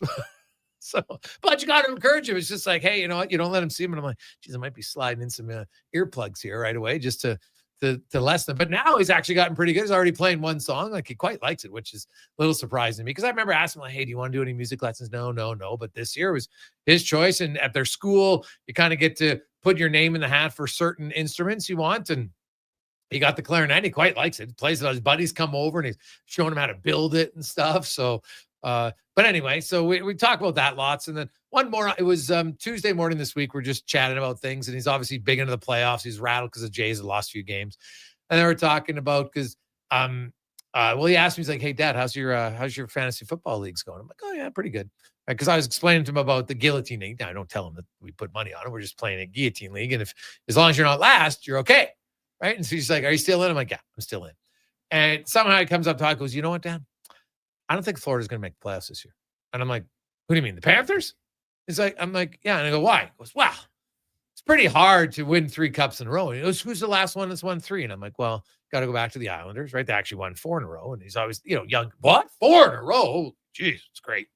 And I said, but, teams have made it to, 3 times in a row. But the last team to even make the final 4 times was the Islanders. And he's like, well, Dad, I think they're tired. And I just don't like them. So, and I get it. He lives in Edmonton. He's an Oilers fan for sure. Even though his cousin's right now member of the Panthers. So that's why I said, well, what about your cousin? He goes, kind of stops. He goes, well, I hadn't thought about that, but oh, well. That's ruthless as an 11-year-old. And so now the news comes out today. Barkov gets injured. So I'm having breakfast with him this morning. We said, hey, Dad, what's new? And I'm like, well, hey, guess what? He's like, what? I'm like, well, your prediction might come true. He's like, totally forget. He doesn't know what I'm talking about. I'm like, the Panthers. He goes, oh, yeah, why? I said, Barkov's out. He's like, what? Barkov's out. And he goes, oh, that's too bad. He goes, he was the one guy I liked on that team. But and then he's kind of like, well, pretty good odds. So who knows? That was the bold prediction out of nowhere from an 11-year-old on a random Tuesday before the injury. And I'll tell you, that Barkov injury, could they still make the playoffs? 100%. But taking out Barkov is a massive void. It would be like the Oilers losing Draisaitl, right? Like, you still got lots of other good players. But, like, come playoff time, like, look at the Oilers. Could they have won with Zach Hyman? We'll never know. Maybe. Right? You take Barkov out of the Panthers in the playoffs, I don't think I will mark it down, book it. They can't win 4 rounds in the playoffs without Barkov. I just can't see it. How long is the injury slated to be? Well, early reports are that they're saying regular season, and some are saying as long as the playoffs. Now, the difference, of course, is unlike the previous years, Barkov can't sit out all year and then just come back on that exact roster in the playoffs. He could come back for the playoffs, but they have to be cap compliant in the playoffs. Your 20-man roster, so it doesn't matter. He's a $10 million player. So let's say your regular season roster has, because he'll go on LTIR, I would assume, and they could add some other players. It's not like there's an abundance of players they can add right now today. It's not a lot of guys that are going to replace. Well, there's nobody really that's directly going to replace Barkov and everything that he does. Like, Draisaitl and McDavid are obviously elite players. Don't get me wrong, but they're not going to trade to Florida anytime soon. So it's not like you could just sign anybody. And even if you try to make a trade for somebody, unless it's at the deadline, like people were already speculating of Jenny Malkin. And I'm like, okay, yeah, maybe. But if Jenny Malkin's not Barkov, right? He's good. Don't get me wrong. Like, but he's also older. Like if Jenny Malkin 2016-17, well, now we're having a different conversation. But this is 26 by the time we get to the trade deadline. So I just like that is That's a brutal blow for any team. I don't like seeing some of the league's best players. I don't care in what sport. I don't think it's great for your sport when one of your best players is out for a whole year. Didn't Jamie Benn also collapse a lung in the preseason too?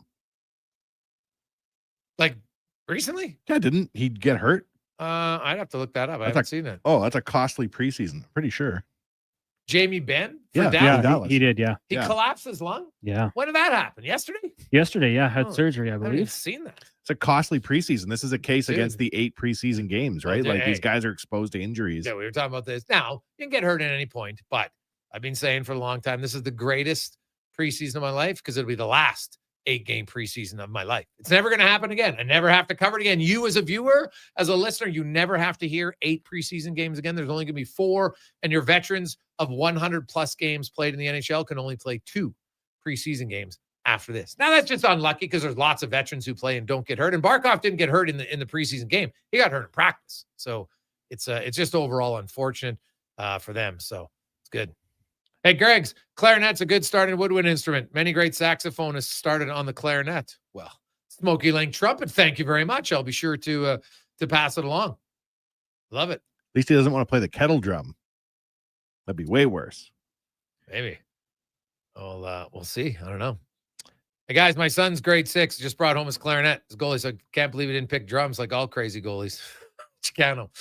Well, did they have drums at the school? Because you couldn't really bring the drums home to practice, right? Like that's what he's got like this whole little clarinet bag, and he has to have it at school Monday, Wednesday, Friday. So he takes it to school, brings it home, and then he leaves it there on Tuesdays and Thursdays, and he's kind of got his set practice time. Like he's in the room and he's just, I don't even know what I call it. I guess I'd say blowing out the clarinet. I can't say he's banging on the clarinet. He's kind of blowing it out, I guess. So blowing on the clarinet. As a junior high drummer, you get to bring your music home and practice on a book.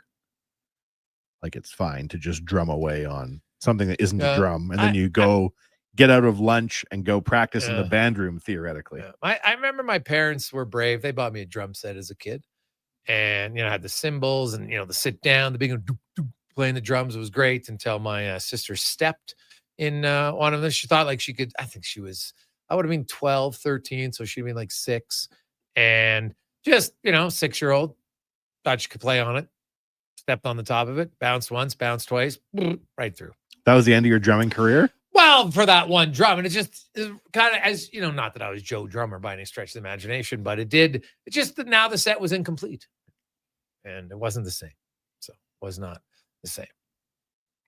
So, guys, how do you know Florida just isn't doing this so Barkov comes back for the playoffs? Dan, I just explained it. Can't do that anymore. And by the way, did you see the injury?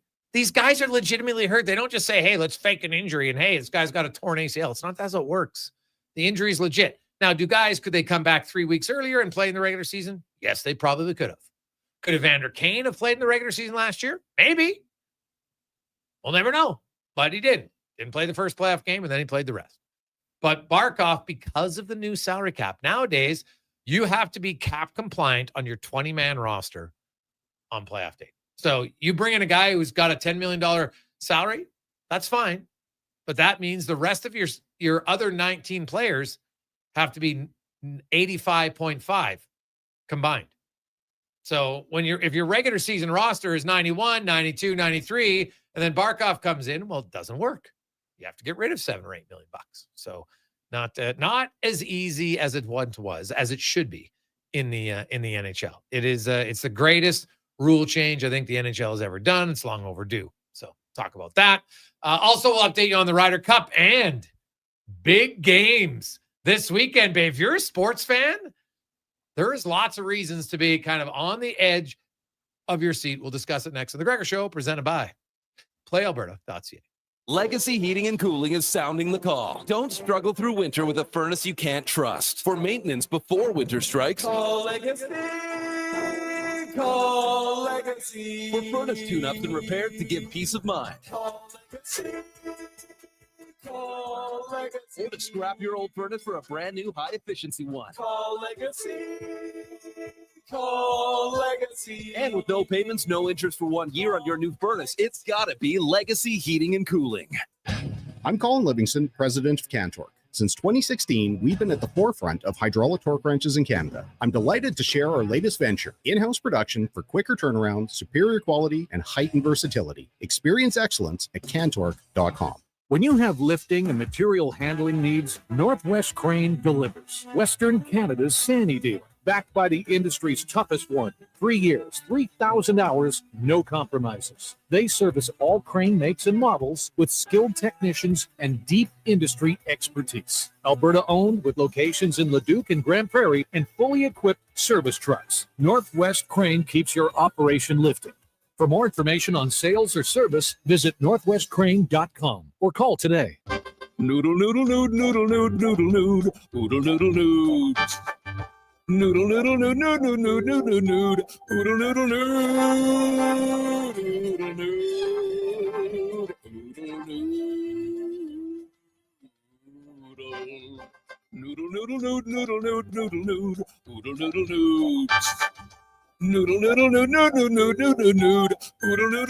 Throw a load down to Oodle Noodle tonight because dine-in is open. Whether you're a craft beer connoisseur or more of a wine aficionado, there's always something new to discover at Sherbrooke Liquor, a unique family-owned independent liquor store. The selection, incredible. The non-alcohol section is also very impressive. Sherbrooke Liquor, expert, knowledgeable staff with a passion for unique finds. More than just a liquor store, we're a community. Alberta's best, the one and only Sherbrooke Liquor. Wine, spirits, and oodles of beer. Visit SherbrookeLiquor.com. Comes Action Electrical Service Team sprinting onto the scene. These are your first responders for any electrical emergency. That's right. With their fleet of service vans and specialized gear, they assess, they service, and maintain electrical lighting and automation systems. They're all about rapid response. Quick diagnostics and repairs to restore power and safety fast. Hire the Action Electrical team to bring home a win for your project. Visit actionelectrical.net. Score an A-plus deal on 5G Ultra Home Internet from Explore. Switch to incredible internet speeds and get a $100 gift card for a limited time. Upgrade today at explore.ca. Ford employee pricing is on now, and you pay what we pay on the Ford you want. Visit your Alberta Ford store or Ford.ca today. Are you looking for safe and professional travel options? Look no further than Silent Rides, one of Alberta's premier bus charter companies. Whether your group is big or small, Silent Rides has you covered. We offer state-of-the-art motor coaches, first-class service, and affordable rates. Get your quote today. For more information, call 1-877-748-0991 or visit silentrides.ca.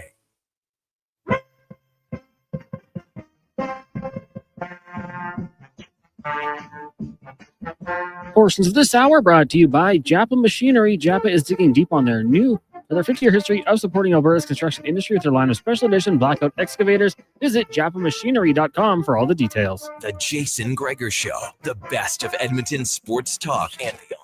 This is Sports 1440. Presented by PlayAlberta.ca, Alberta's only regulated online gambling website.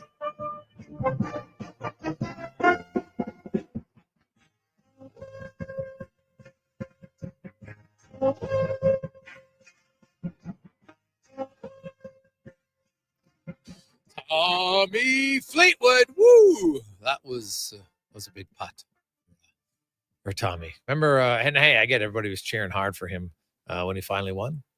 And how many of those same Americans like, God, I hate Fleetwood. That's what's fun about the Ryder Cup, though. You have, I like rivalries. It doesn't matter in any sport. Like how many Oiler fans love Leon Draisaitl? They love. But if Germany was playing Canada in the Olympic final, they would not be cheering for Leon Draisaitl, right? That's what kind of makes these events pretty unique and pretty fun.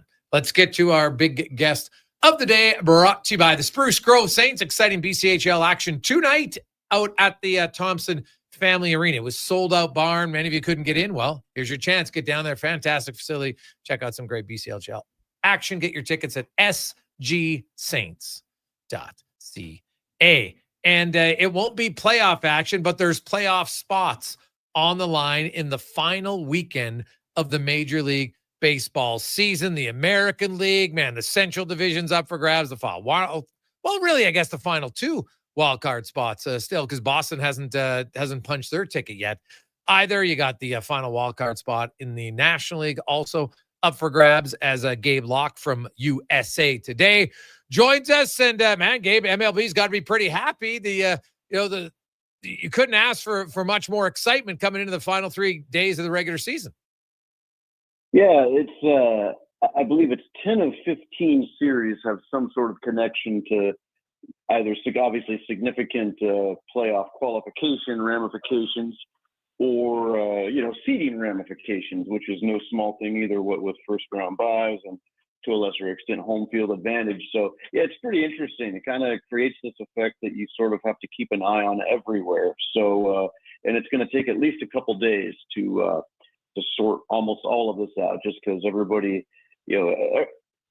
gunning for something pretty much needs 2 wins to like cement whatever it is that they want. So with the possibility that this thing goes down to Sunday too. So kind of a buckle your seatbelts kind of weekend. Is there a chance of I don't know if you've looked at all scenarios, Gabe, but could there be a chance of a tie for the final wild card and a play-in game at all, or no? They change that rule. Yeah, right. Yeah, and it's there's typically the second tiebreaker when head-to-head doesn't work, or common record is division record, and then they kind of extrapolate that out a ways. So yeah, the era of the tiebreaker is over, which is a little bit of a bummer. It's kind of a fun thing, game 163, all that kind of stuff. Everybody else is off. You're the only game in town. But with the compressed playoff calendar, man, they just you gotta get onto those wild card series, because it's certainly cram a lot into October here. Oh God, yeah. No, there's lots of games now. The Toronto Blue Jays obviously were spinning their wheels, not as much as Detroit, but they were in the muck a little bit here, and they got a huge win yesterday. A bullpen performance from their bullpen were great, perfect, really, through the first 6 innings. Varsho had a grand slam. Springer had a 2-run shot.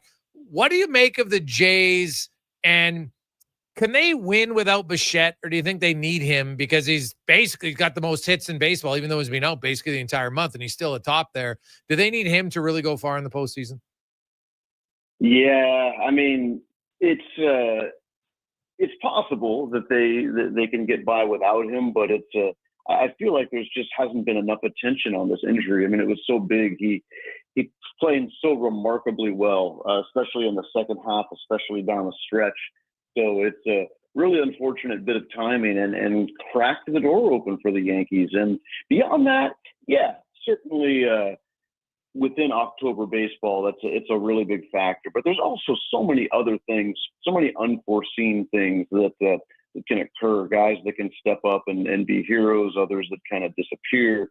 A bullpen suddenly gets hot, or in the opposite fashion, kind of blows up. I think the Jays' fate still will be so tightly controlled by the rotation, and I don't know how good the average Jays fan is feeling about that right now, just because there's so many. They haven't pitched fantastically down the stretch. Max Scherzer kind of hitting the wall a little bit here toward the end, and then obviously Beaver looking great, and then the rookie. Let's see what he can do. It's such an interesting X factor. So I think. I don't think it will impact their fate too much. I mean, a guy like Bichette could go 2 for 21 in the postseason, and everybody's like, "Oh, what's wrong with him?" But so you don't necessarily, it's not like losing LeBron James necessarily before a playoff series. But it is tough. But I think they can find ways around it without him, as long as they can pitch.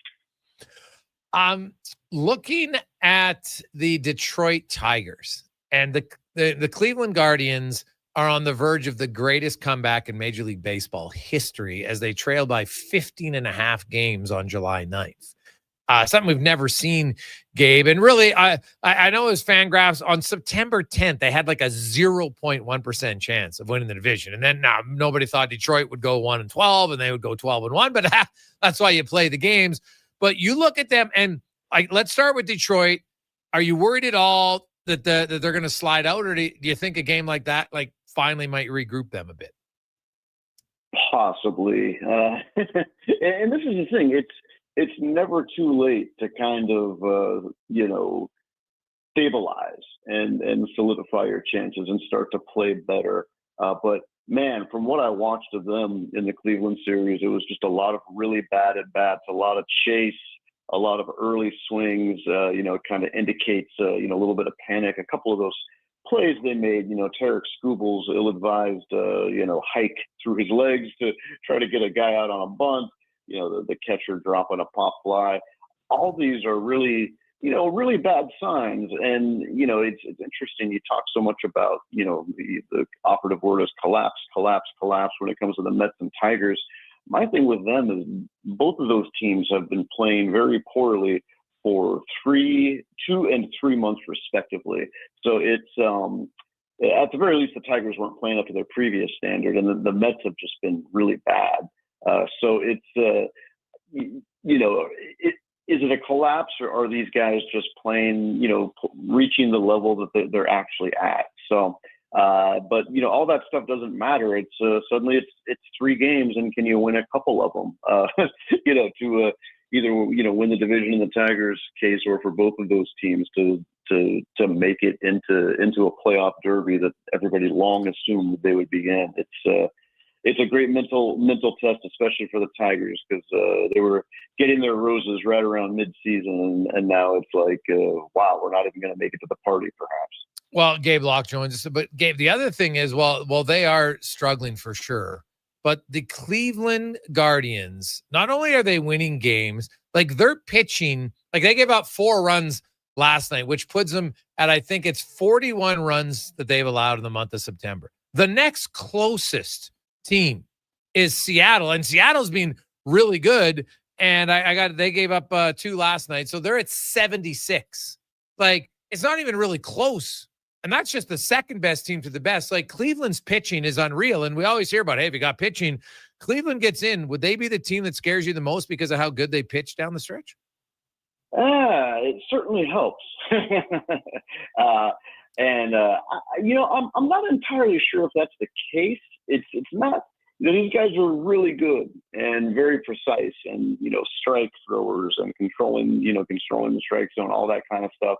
I'm still not entirely convinced that Parker Messick is going to go on a Cole Hamels 2008 kind of run for the Guardians in October. Just to name one example. They're all really good, and until they're beaten and proven otherwise, but it is a little bit of a different level in the postseason.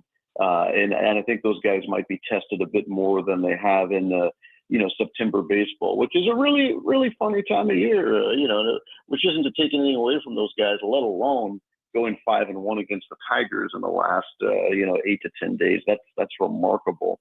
The one thing that I will say, the American League is pretty flawed, pretty mediocre. I can't really recall, a year when there's been more of a significant imbalance between the leagues. And not to say that the National League is great. I think it's a really mediocre year entirely throughout Major League Baseball. But, you do have a couple of squads that look like borderline super teams over there, if you will. The Dodgers are starting to find their stride. So with that said, I definitely think the Guardians can make some playoff noise because the field is altogether pretty underwhelming. Is there a team you like best? Is it the Brewers versus the field, or who do you see as maybe the toughest test for them? Yeah, gosh, I don't think there's any so-and-sos against the field right now. It's the loss of Brandon Woodruff is tough for them. He pitched so well, and I don't think it has anything to do necessarily with their past. Oh, they always choke, but I think maybe they played just a little bit above their head, and perhaps the just physical talent of some of their opponents might rear their head a little more in the playoff setting. I think the biggest series very well could be the Phillies and the Dodgers in the division series. That may very well be the equivalent of that Dodgers Padres series last year that with the benefit of hindsight was kind of like not to say that was the de facto World Series, but after all was said and done, it was kind of like, oh, wow, those are the 2 best teams in the playoffs. I feel like it's the same way with the way, the Phillies and Dodgers, if they link up, same kind of thing, especially with the Dodgers pitching, coming together and getting healthy. And, that would just be such a big time matchup for a division series situation. That said, Milwaukee, not the easiest place to play. They're 51-27 at home in the regular season. So the survivor of that Dodgers-Phillies series would have to go to Milwaukee if the Brewers make it past perhaps their hated rival, the Cubs. That would be a really fun division series as well. So, not to say they can't do it, but I feel like Phillies-Dodgers is kind of the winner of that might have the inside track to winning this whole thing. Gabe, who wins the AL East this weekend? The Jays or the Yankees? Yeah, boy, that's a tricky one for sure. And a couple things in the Jays' favor. The Orioles will throw Trevor Rogers and Kyle Bradish at the Yankees, and that's really helpful. Rogers really, I think he's flummoxed them a couple times now, but pitched great against them last week. Bradish's raw stuff looks great after coming back from Tommy John surgery. He's at a 2.25 ERA through, I think, 4 starts. This is a big one tonight. Will Warren, probably the shakiest member of the Yankees rotation, and then he's facing Rogers. So if the Orioles can take that one, and the Rays, no pushovers there. That's for sure. Hauser has pitched very well for them, so this is a big one tonight. Bieber's got to kind of repeat that, and then if they can take the first 2 and the Yankees lose one of the first 2, then hey, it's all good, and you don't have to worry about the rookie on Sunday. So I lean slightly toward the Jays, but it's going to be fun to kind of toggle back and forth between those games and see what's up, and see who between the Rays and the Orioles are kind of putting up the biggest fight and being the bigger spoiler. Yeah, Jays fans will be rooting hard for Rogers tonight, no question about it. And they'll need Shane Bieber to play well, no question. Gabe, great stuff, man. Enjoy the weekend, and then the playoffs starting next week. Appreciate your time. Yes, sir. Thank you so much. That's Gabe Locke from USA. Today, we'll return. We got the live edition of the 2-Minute Warning with Cam Tate. We'll update you on Ryder Cup. We got Ed Hervey coming up later on, GM of the Elks, of course, the unfortunate passing of Larry Thompson. Also, a green and gold team that they're trending in the right direction, but man, they got to get over. They got to learn how to put teams away. Like I'm sort of like asked Mark Killam the question, kind of bristled at it. Well, that's your narrative. It's not a narrative. It's just the truth. You had a game in Hamilton, catch the ball, it's game over. You had another game in Hamilton, you catch it, you hold on, you probably win that game. But even then, after the drop, you made a great defensive stand. You turned the ball over on downs, but then you go 2 and out. Good teams don't go 2 and out there. It wasn't just one play. It was multiple plays in the final 3 minutes of the game that ultimately cost them the loss. And that's okay. They're a young team that's learning, but that's the difference. They got to get over it. We'll come back, talk about that and more. It's the Jason Gregor Show, presented by PlayAlberta.ca. Get in the game, use the promo code Gregor50. You make a $50 deposit, and they'll double it. So it's 2 for 1. PlayAlberta.ca. Ready for a silly hockey fans. Your partner in power just skated onto the ice. EWEL.ca, the new e-commerce website for electrical wholesalers Edmonton, is ready for the power play 24/7, 365. UL skates to where the puck will be in 5 years. Now that's forward thinking. Killer selection, slamming products from the best brands, and legendary service. Don't sit on the bench. Get your account today at EWEL.ca and win that project. Plug into your partner in power. Get an EWEL.ca account today. Come for Canada's largest trade shows, the biggest names in entertainment, exhilarating sporting events, and more. Stay for the experience at the Edmonton Expo Centre. TNA Wrestling makes its explosive debut at the Expo Centre on Friday, September 26th and Saturday, September 27th for back-to-back nights. Buy your tickets online today. Learn more about what's happening at the Expo Centre by visiting the calendar of events online at edmontonexpocentre.com today. Scott McGilvery here, HGTV host and renovation expert. The one upgrade I know homeowners will love: better, fresher Culligan water straight from the tap. Culligan's Aquasential reverse osmosis filtration system takes your water to the next level. With up to 7 stages of filtration and 14 filter options, they're certified to reduce over 90 contaminants. Your tap water is about to get a major upgrade: safer water that tastes great. Get started with a free in-home water test at Culligan.com. Culligan, water you love. Find incredible savings on everything you need for your home at The Brick. Save up to $800 on sofas and up to $1,000 off select major appliances when you buy 2 or more. Whether you're furnishing a new space or refreshing your current one, The Brick has designs to fit any style and budget, all backed by their exceptional service. Visit one of their 4 locations in Edmonton, downtown, South Common, West Edmonton Mall, or 137th on the north side. See in-store for details and exclusions. The Brick, saving you more. Edmonton's go-to station for all things sports is Sports 1440. From Low Tide to Kevin Karius and Jason Gregor, we deliver the latest on your favorite teams. Tune in 24 hours a day, 7 days a week. To Sports 1440. Looking for an all-season vehicle with room for the hockey gear, comfort for the daily commute, and rugged capability for your weekend adventures? That's the all-new 2025 Jeep Compass, and you'll find it during the biggest sale of the year this month at St. Albert Dodge. Now, what can I say? It's a Jeep, it's a 4x4, and it's loaded with standard features like an 8.4-inch touchscreen, keyless entry, and heated front seats, all starting from just $34,900. Head up the trail and see how easy it is to do business at St. Albert Dodge. Mr. Rooter goes for a fall stroll. Ah, the beauty of fall.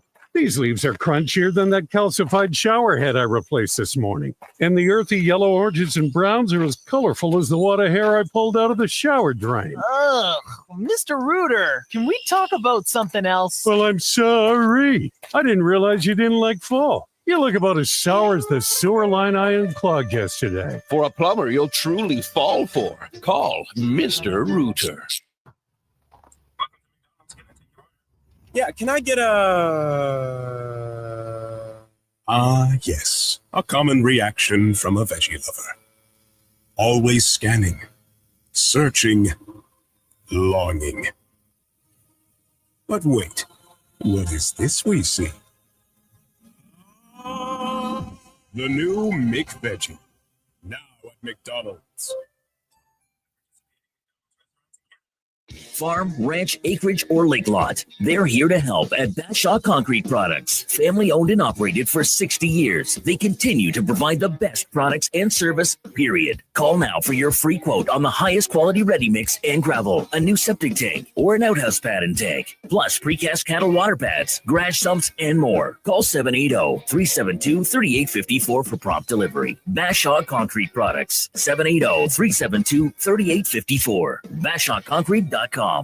Listen up, because we're about to tell you what nobody else will. There's a serious problem in auto service. The price you expect is almost never the price you pay. Big Toy Shop tells it like it is. No BS, no false inflated bill. It's just the auto service you need, done quickly and done well at a price that doesn't make you feel like a chump.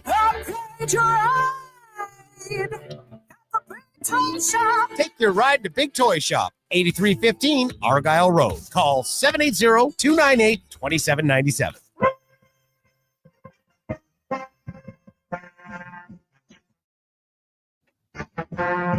Portions of this hour brought to you by Papa John's. Enjoy a taste of Hawaii with Papa John's Aloha Trio. Try the classic Hawaiian, Super Hawaiian, or Hawaiian barbecue chicken pizzas for only $19.99 each at papajohns.ca or on the Papa John's app.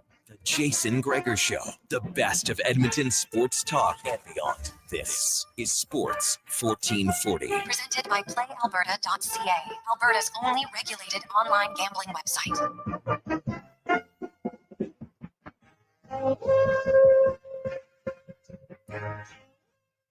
Positive Friday continues on. Jason Gregor, Wanye Gretz, Connor Halley. How are you? Hope you're having a wonderful Friday. Hopefully it's a positive one. It's Pizza Friday, baby. How can it be wrong? Pizza. Actually, we have our annual neighborhood outdoor movie watch party in the backyard. Everybody comes together. You have, you bring your chairs, and everything else. It's quite a good time. What's on the docket? What movie? You know what? I don't even know which one they picked. It's kind of good. I just show up. That's great. That's great. Yeah, show up and you have a cooler, a few beverages, maybe some chips. Right? Like you can't watch a movie without to me, I can't watch a movie if I don't have something to eat. Right? Like, come on. You remember what it was last year? Yeah, it's usually I think it might have been Goonies last year, actually, because the kids are getting older now. So sure. It was Goonies last year. So but there's a few scenes in Goonies still. Like, I don't even remember the big character's name. Like, so there's a few of the kids that are kind of like, eek. Maybe not so much. So a few people were, I was kind of chuckling. I'm like, God, you guys forgot this scene, right? Like, remember he's in the basement, whatever, and it's just like, yeah, it's probably not the best scene. It's problematic. Some 10-year-old. Yeah, it's quite different times. Different times for sure. So it ended up okay, but yeah, they got to have a little bit of a, there's no nightmares in our house, so that's okay. So no nightmares. You declared it? No. My son didn't have any of that. Oh, he didn't. That's all I'm saying. Oh, I see. Oh, he's had him for some other ones for sure. Yeah, so, not necessarily nightmares. Just kind of wakes up, what's going on, but like wakes you up and like. I'm sure any parent, and for whatever reason, like I find there's different roles in your parenting. And like when he's hurt, he goes to mom and he's like, oh, mama. But if he's scared, like middle of the night, always comes to my side of the bed 100% of the time. And now it's like he'll come in and he's just like nothing like, hey, dad. And kind of now he just like hits me, right? Like, wake up. It's just like, oh my God. So it's quite funny. But it was like, dude, what happened? And it's like, oh, I don't know, dad. I just had that feeling. Right. So I'm just like, oh my goodness. But it is kind of calm. It's like, why don't you go to mom? He's like, no. I'm like, well, I get it. Cause he's probably going to go, yeah, I feel safer with dad, but mom's better when it comes to, if he's hurt. So it's just kind of how it goes. I don't know if it's the same in different households, but it is the wake up one it's my thing, like 3 a.m. You're in that dead sleep sometime. You're having the time of your life. And then all of a sudden they wake, you're just like, what? Where am I? So, it's not good. It's time now. It is the Gregor Show presented by PlayAlberta.ca. To get to the 2-minute warning. Cam Tate. Brought to you by Play It. Brought to you by Legacy Heating and Cooling, where the rates never change. No overtime charges. It's legacyheating.ca. Cam Tate, longtime journalist in town for over 45 years. Cam was born with cerebral palsy.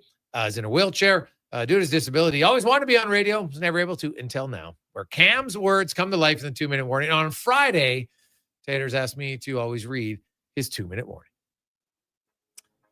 Indeed, a mere septenary cycle ago, the very air of Spruce Grove, that industrious outpost on the periphery of our urban sprawl, was imbued with a distinct resonance, a celebratory hum, if you will, for the Thompson family arena. It was then in a moment of broadcast camaraderie with the estimable Jason Gregor that we mused upon the singular figure of Larry Thompson, a businessman, certainly, but that is the nomenclature we apply to those who navigate the currents of commerce with such acumen.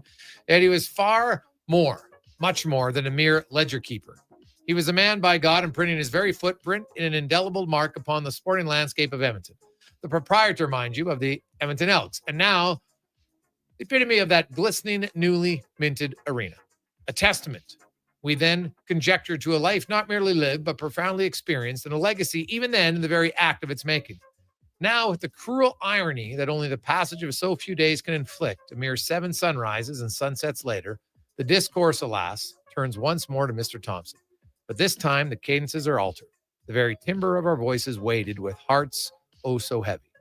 The tidings, delivered with the blunt force of an unwielding truth of his passing on Thursday, have left us, one and all, shocked, indeed rocked to our very core. And of course, profoundly, ineffably sad.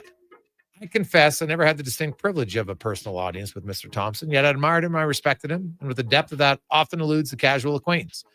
For in the brutal, unvarnished honesty that alone permits true understanding, without his intervention, we might not indeed be anticipating the clash of titans tomorrow night.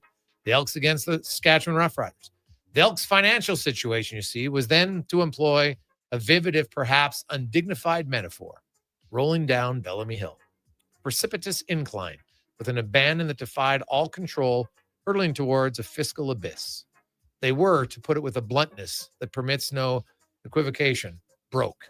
I harbor no illusion that Mr. Thompson acquired the team with the grand ambition of donning the mantle of a hero. That, I suspect, would have been a most uncomfortable garment for a man of his evident humility. No, he did it quite simply because he loved the Canadian Football League, that enduring tapestry of our national sport.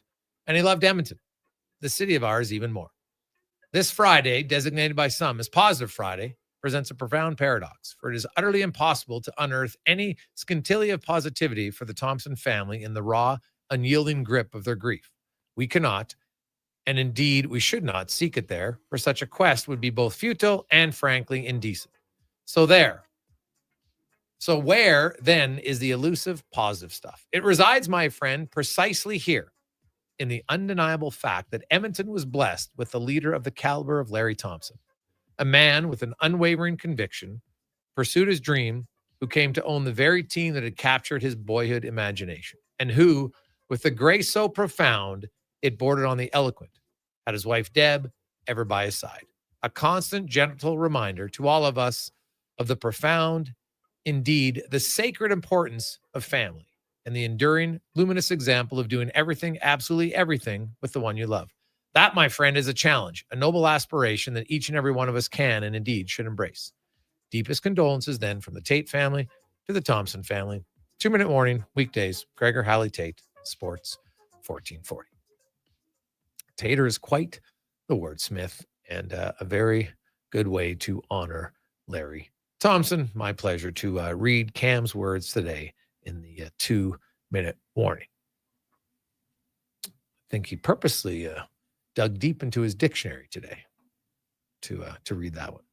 I like it. But beautiful stuff, Tater. Very good. Beautiful stuff. And fitting on a day, the Elks organization, they definitely are in mourning for certain. And man, the stories that you're hearing about Larry and a lot of the things that he did behind the scenes for his players. Noah Curtis. I'm going to read a tweet that Noah Curtis put out last night. I am forever grateful for Mr. Thompson and the impact he had on me and my family. When my father was in need of a heart transplant last year, he and his wife, Deb, sent me $20,000 for medical bills and supplies that my dad needed. Thank you for what you've done for the city of Edmonton. That one from Noah Curtis. So, Larry, I was talking to Chris Moore. He did that to a lot of people because obviously, the medical system is different in the United States. And, if you don't have coverage for certain things, like you get massive bills. Like people, sometimes they go bankrupt for getting sick. And to, say, hey, this is what's going on with one of his players' fathers who probably hadn't even met. And he just said, hey, we'll help take care of it, relieve some stress for you. So that was the kind of man Larry was. And Deb is going to continue that on. Obviously, they're married, and she was in on every interview process throughout the whole thing. So this is not like she's just coming in not knowing what's going on. She's been here right from day one. I understand. She had a lot of the say in renovating the Thompson family suite. All right, she's been around the team in a lot of the meetings. Chris Morris, when I asked him today about it, he said, you know what? I think it'll be as seamless as you can. Obviously, she's grieving the loss for Hub's husband, no question, but. In her quote yesterday in the press conference about how, this was Larry's lifelong dream. He got to live it a little bit shorter than he would have liked, but now it's become hers to carry that on, not only for her, but the entire family. And there is no doubt that, Larry Thompson came along and really saved the Elks. Now there was other people that had put in bids, no question, but they obviously chose his because they felt that he was the best one. And when you see what they've done, and we'll have Ed Hervey join us after 4:00, I think they're going in the right direction. They're not where they want to be yet, but they're going in the right direction. I think you're right. I think it's very evident they've come off bottom this season as a franchise. Yeah, it's been some really tough years. Just look at the crowd in Calgary. And a lot of people are like, oh, yeah, but it was because it was free ticket night. Well, now they have more tickets sold for the Saskatchewan game. Sure, there's going to be some Ryder fans there, but how many? Right? Like 5,000? I don't know. I don't even know if there'll be that many. We'll see. But the Elks, they're going to have a moment of silence and some other things along with Larry. I think there'll be a bigger thing down the road in the future for Larry. So just because, this happened yesterday, you probably don't have enough time to do it right in less than 48 hours. So we'll see what they do. They want to properly honor him down the road. But if you're going to the game tomorrow, there definitely will be something going on for sure. 833-401-1440, 833-401-1440. Greg's props for reading Cam comes off more human. Background music was a nice touch. Boys, driving the fire truck through the bench. Legendary. Rest in peace, Larry, from Randall, 100%. It was but now it's funny because they keep it on anybody who goes to the games where they have like the cardboard fire trucks now. And they have the races, the length of the field, and the fans got a race. And it's a very smart thing that's always going to kind of keep that alive because they show the video of it every time. I had some Stam fan tell me, oh, I can't believe you guys are highlighting that. Someone could have got hurt. Here's my question to all the people who say, did anyone get hurt? Yes or no? So full stop. Don't give us some garbage about, well, someone could have got hurt. Did they get hurt? So no, nothing bad happened. It was a funny situation. End of story. Don't be the ultimate fun sponge, or in that case, kind of a dumb sponge. It's not good. 3:57. Let's get to the con man and a sports 1440 update brought to you by Northgate Chevrolet Buick GMC. In September, Northgate is helping feed families. Trevor Truck sold. They'll feed a family of 4. Farmers and small business owners get preferred rates in September. Northgate, this truck's for you. This is the Sports 1440 update. The Oilers preseason rolls on tonight as they'll host the Jets. Puck drop just after 7 o'clock. Elsewhere got Lightning Canes. Penguins host the Red Wings. Devils in New York. Taking on the Islanders, Sharks, Golden Knights, and the Kraken in Vancouver. Major League Baseball, Toronto Blue Jays in action, kicking off their last series of the regular season, hosting the Rays first pitch 5:07. You've also got the White Sox and Nationals, Yankees hosting the Orioles, Mets in Miami, Braves up against the Pirates, Reds and Brewers, Padres, Diamondbacks, the Dodgers head to Seattle. Week 17 of the CFL kicks off tonight with a double header. We got Montreal and Calgary at 5, then at 8 o'clock Toronto in BC. Tomorrow the Elks will take on the Riders just after 5. At 1 o'clock, Hamilton is in Winnipeg. In the BCHL, Saints hosting the Silverbacks. Now gets going at 7, 4 games in the AJ, including Camrose up against Grant Prairie, while Fort Mac and Devon, 7 o'clock starts there. U Sports Golden Bears football tonight. They'll host UBC, kickoff 6:30 at Foot Field. And on the ice, Golden Bears taking on Saskatchewan. That goes tonight and tomorrow out in Cold Lake at the Ryder Cup right now. Europe leading the U.S. by 5-2. In the WNBA, 2 games tonight. Aces Fever. You've also got the Mercury and Lynx. Both those series tied at a game apiece. And college football, 24 TCU taking on Arizona State, while Virginia will host number 8 Florida State. Coming up in hour 3 of the Jason Gregor Show, we will be joined by Edmonton Elks General Manager Ed Hervey. We'll also ask 5 questions. I'm Connor Halley. This has been a Sports 1440 update. 1440 Stingray Radio Station. CKJR broadcasts from West Edmonton Mall and Wetaskiwin. Download the free Stingray music app and listen wherever you go. Hey, sports fans, we've got a clear choice for you. At Crystal Glass, we provide customers with the perfect glass for any job. From home to auto and even commercial, installation or repairs, we're your team. Call 310 Glass or visit crystalglass.ca. Crystal Glass. You've got a go-to coffee spot, a trusted barber, even a lucky game day jersey. But when it's about looking your absolute best, there's only one name you need. Mr. Dirk. Family run since 1939, we're experts in crafting impeccable tailor-made suits and offering a wide variety of everyday styles. Pair that with personalized one-on-one fittings and the convenience of on-site tailoring. Mr. Dirk elevates your style game. Visit our Edmonton store or explore MrDirk.com. Score big on style with Mr. Dirk. Listen up, because you're not going to want to miss this. Right now is your chance to get in on Play Alberta's biggest offer ever. For a limited time only, new players can get up to a $1,000 casino bonus when they sign up. There's never been a better time to join the fun. Visit playalberta.ca today to get started with casino, sports, and lottery all in one app. Must be 18 plus to play. Remember, if you gamble, use your game sense. While the players gear up for the new season, make sure you gear up your snack game with Will Hawk Beef Jerky. Okay, this jumbo bag of beef jerky should last the preseason. Whoa. Will Hawk has more than just beef jerky. There's smoked sausage and pepperoni products, too. Well, how about we have jerky for Eastern opponents and pepperoni sticks when we face the Western teams? Now that sounds like a Will Hockey game plan. Will Hawk Beef Jerky, because you don't win games with salad. Only available in Leduc. Experience a season of superior luxury, performance, and savings.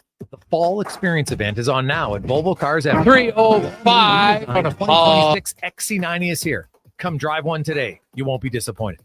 Finance or lease a 2026 XC40 from 1.99%. And right now, Fleetwood, you can save $7,500 on remaining 2025 XC60s. The Fall Experience event is on now at Volvo Cars Edmonton. Great vehicles, better service. Visit VolvoCarsEdmonton.com. There's something we need to talk about. Debt. It's an uncomfortable topic, but the truth is, most of us carry some form of debt, and we are ashamed to talk about it. My name is Parveen Middleton, a licensed insolvency trustee at BDO here in Edmonton. Every day, people struggling with debt come to me for a solution. When you make that call, I'll listen to your story without judgment and will lead you to a debt-free future. Call 1-833-BDO-TALK or visit bdodebt.ca to learn more. Ah, Hawaii. The warmth of a golden sunset as the waves roll in. The freshness of a waterfall. The lush scent of tropical flowers in the air. You don't need to travel to enjoy all Hawaii has to offer. You just need to order pizza. Bring Hawaii home with the Aloha Trio, available for a limited time at Papa John's. Try our classic Hawaiian, Super Hawaiian, or Hawaiian barbecue chicken for just $19.99 each. Better ingredients, better pizza. Papa John's, proudly locally owned and operated. Actions speak louder than words. Japa Machinery Group puts your construction plan into action with XCMG construction machinery you need. Available for rental or sale. Learn more at japamachinery.com.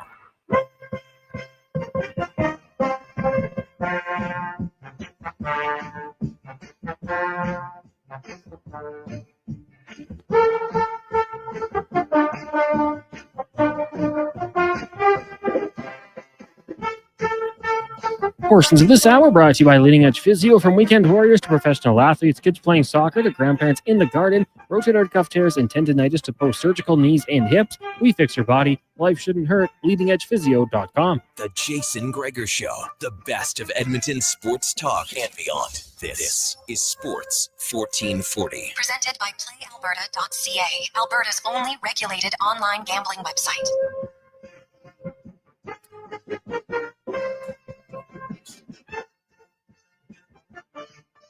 Welcome back. Europe with a big lead as Fleetwood and Justin Rose do defeat Griffin and DeChambeau. They are now leading 6-1. There's one match still to go. It's currently tied through 17. So best case for ESA, it's going to be 6-2. Worst case, it's 7-1, or it'll be 6.5 to 1. Or sorry, 2.5, 5.5 to 1, 2, 3. Yeah, 5.5. Sorry, 5.5 to 2.5, or 6-2. Ooh, those are. The Gregor Show, presented by PlayAlberta.ca, Alberta's only regulated online gambling website where 100% of the revenue stays right here in the province at PlayAlberta.ca. Jason Gregor, Wanye Gretz, Connor Halley with you. Quick news that's just coming down the orders.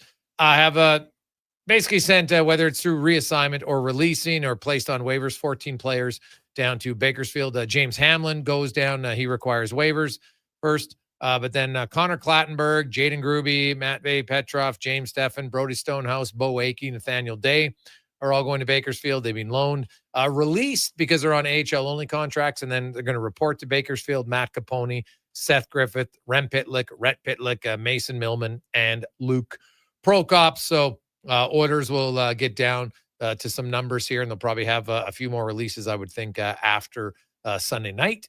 And away they go, and they get down. You know, the final cuts might be where it's a little interesting. We'll see. But I don't think there's a whole bunch of intrigue over the roster. It's more so who's going to play where. That's probably the bigger story for the Edmonton Oilers, who take on the Winnipeg Jets tonight. And by the way, Daryl, one of our loyal listeners, Daryl, sent us a loge table and an underground parking pass for 4 seats to tonight's game. So we'll give those away coming up in about 20 minutes. So stay tuned. Could be a real positive Friday for you if you want to check out a little preseason action in the Lowe's section.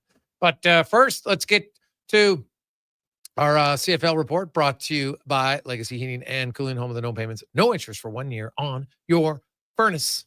LegacyHeating.ca, as we are joined by the general manager of the Green and Gold. Ed Hervey joins us. And Ed, obviously still a somber mood around your organization. Our, of course, condolences to your owner, Larry Thompson, passing away. Just to kind of maybe share some thoughts on your interactions with Larry, and really kind of what stood out with you since you met him. Yeah, thanks for having me on. And yeah, it's been a sad day around here for the last, full day or so. And I think the people in the building here just still kind of dealing with the shock of it. And, but trying to also carry on and carry forward like Larry would want us to.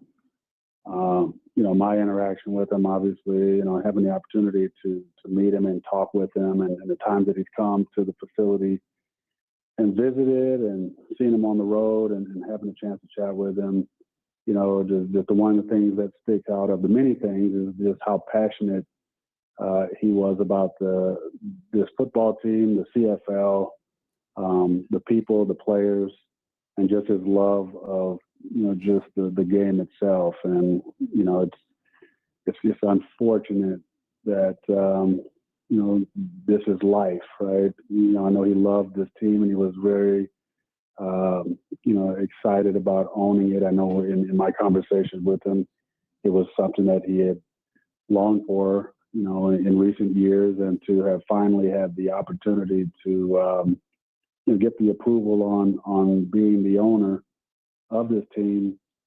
It was something that he wanted to not only just own the team, but get the organization back to the forefront of the CFL, where it is seen as the top organization and one of the pillars of this organization.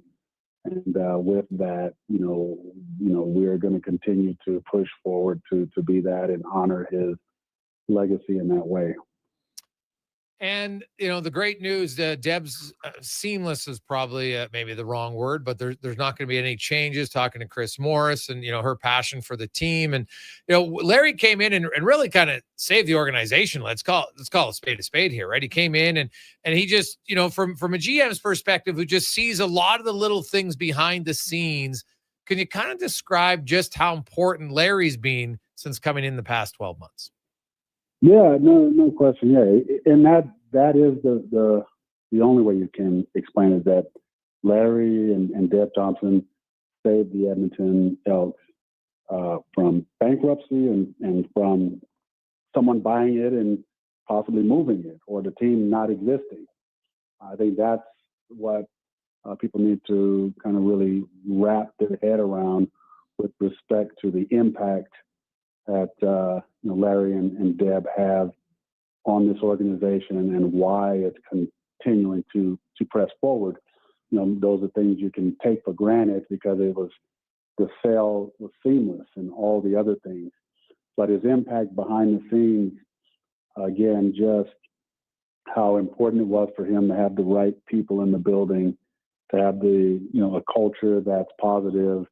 And this is, again, him and Deb both wanting to see this place flourish, but they know always express that it's the people that make it go, and all leadership starts at the top, and it started with both Larry and Deb, and we were fortunate to follow their leadership with how the organization was to conduct itself moving forward and separating itself from the recent years of the organization kind of wallowing in an area that we haven't seen before.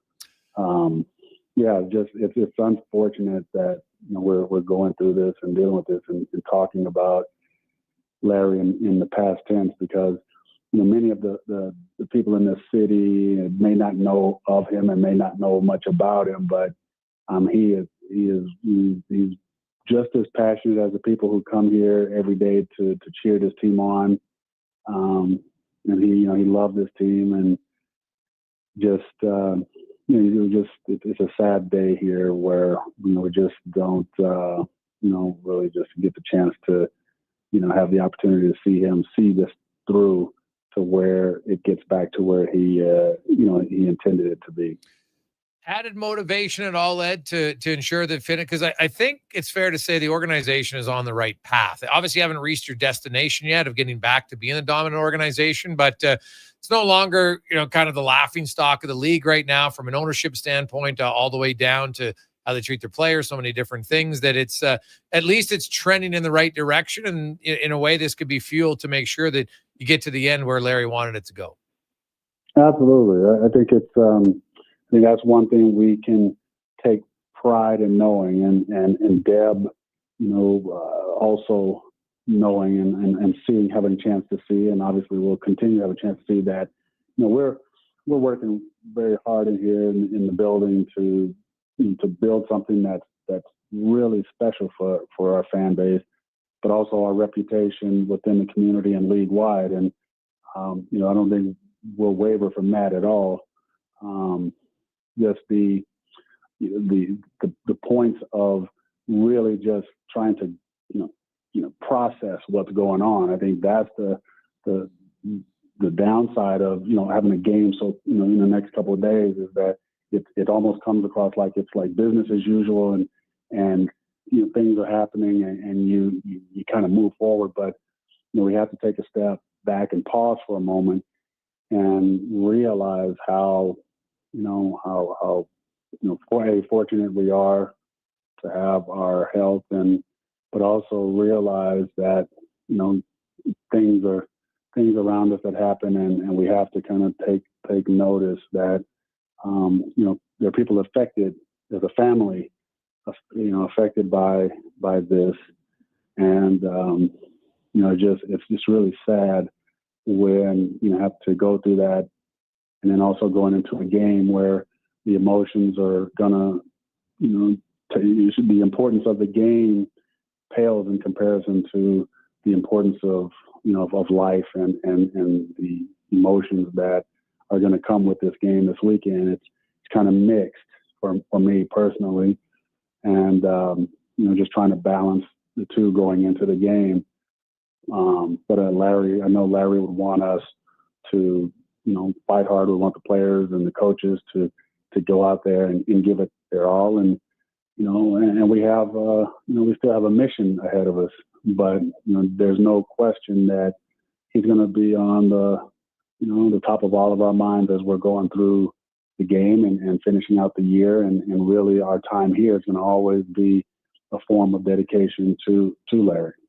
Ed Hervey joins us, general manager of the Elks. And I know, Ed, on a personal note, it's been a real tough week. You lose your owner, but also your older brother, Victor, unfortunately passes away. So, our condolences to that as well. It just probably adds a little bit more, and it's a very heavy week for you.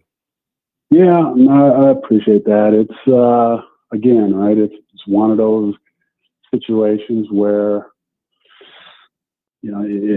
life has a way of, humbling you and sobering you up really quickly when you're kind of locked in and focused on all these different things. It has a way of punching you in the gut and making you, realize that, life is short and the time that we have not only together, but on this earth is short. But I do appreciate that. Ed Hervey joins us. Ed, we'll switch over to football now, and not to be crass, but obviously I know that it's kind of a weird thing, as you mentioned, that everything that's going on, but that you guys have a football game, and you look at your team, and man, it's a team that has been really close in a lot of games, and literally receivers have had balls in their hands twice in the end zone, unable to hold on to it. And Toronto is a game you lead the entire time until the final. When you look at, obviously you're probably disappointed in the outcome of those games, but are you able to look past the results? Because I know it's a results-bitten business, and say, like, I think we're trending here. Like, I think we're close. How do you analyze the first 14 games? Well, I recognize the opportunity that we've had in games, and obviously there's a balance between you turn over a roster, you're young, and you have to kind of grow together and go through the experiences together. And then there's the competitor that sees the opportunities and wants every opportunity to be seized, whether it's catching the ball in the end zone and making those plays, or holding the football, or final drives and sustaining, and all the things that have kind of gotten in the way of us having the kind of success that we could have had. I also look at it as a learning experience for this young group, and I know that in the process of building, this is where patience and optimism plays a big role in the big picture. Do I think we're trending in the right direction? I know we're trending in the right direction. I know that I'm here in it every day. I'm seeing it. I'm seeing the work that the players are putting in, the coaches are putting in. I feel the energy. The players do not walk around with their heads down. They're not anticipating the off season. They still are chomping at the bit to get on the field, looking at the opportunity that's in front of us. And the opportunity in front of us this week is Saskatchewan, the Roughriders. And that's kind of what we have to deal with, is just focus on what's in front of us. Our margin of error has, kind of gone past us with the last two games. And could they have gone our way? Should they have gone our way? All those things. The fact is that they haven't. But, we're competitive. I've heard people say we're exciting. And eventually, we'll be a team that will go from losing those close games and falling short to knowing how to win those games and playing those games with great confidence. And I just see the future of this football team being a bright one. Ed Hervey, GM of the Elks, joins us. And Ed, the other thing, I know the CFL had the rule they put in place, and you in Winnipeg, for anybody who doesn't know, you get an additional second-round draft pick for those who have the most Canadian starters for the first 14 weeks of the season. And that addition, this is a pretty deep draft. An additional second-round pick is, that could pay real big dividends for your organization. Yeah, absolutely. That was some of the plan going in, is just to give ourselves an opportunity to be competitive for those extra picks, or for that extra pick. Hey, it's out there for the taking. It's just really got to be able to play.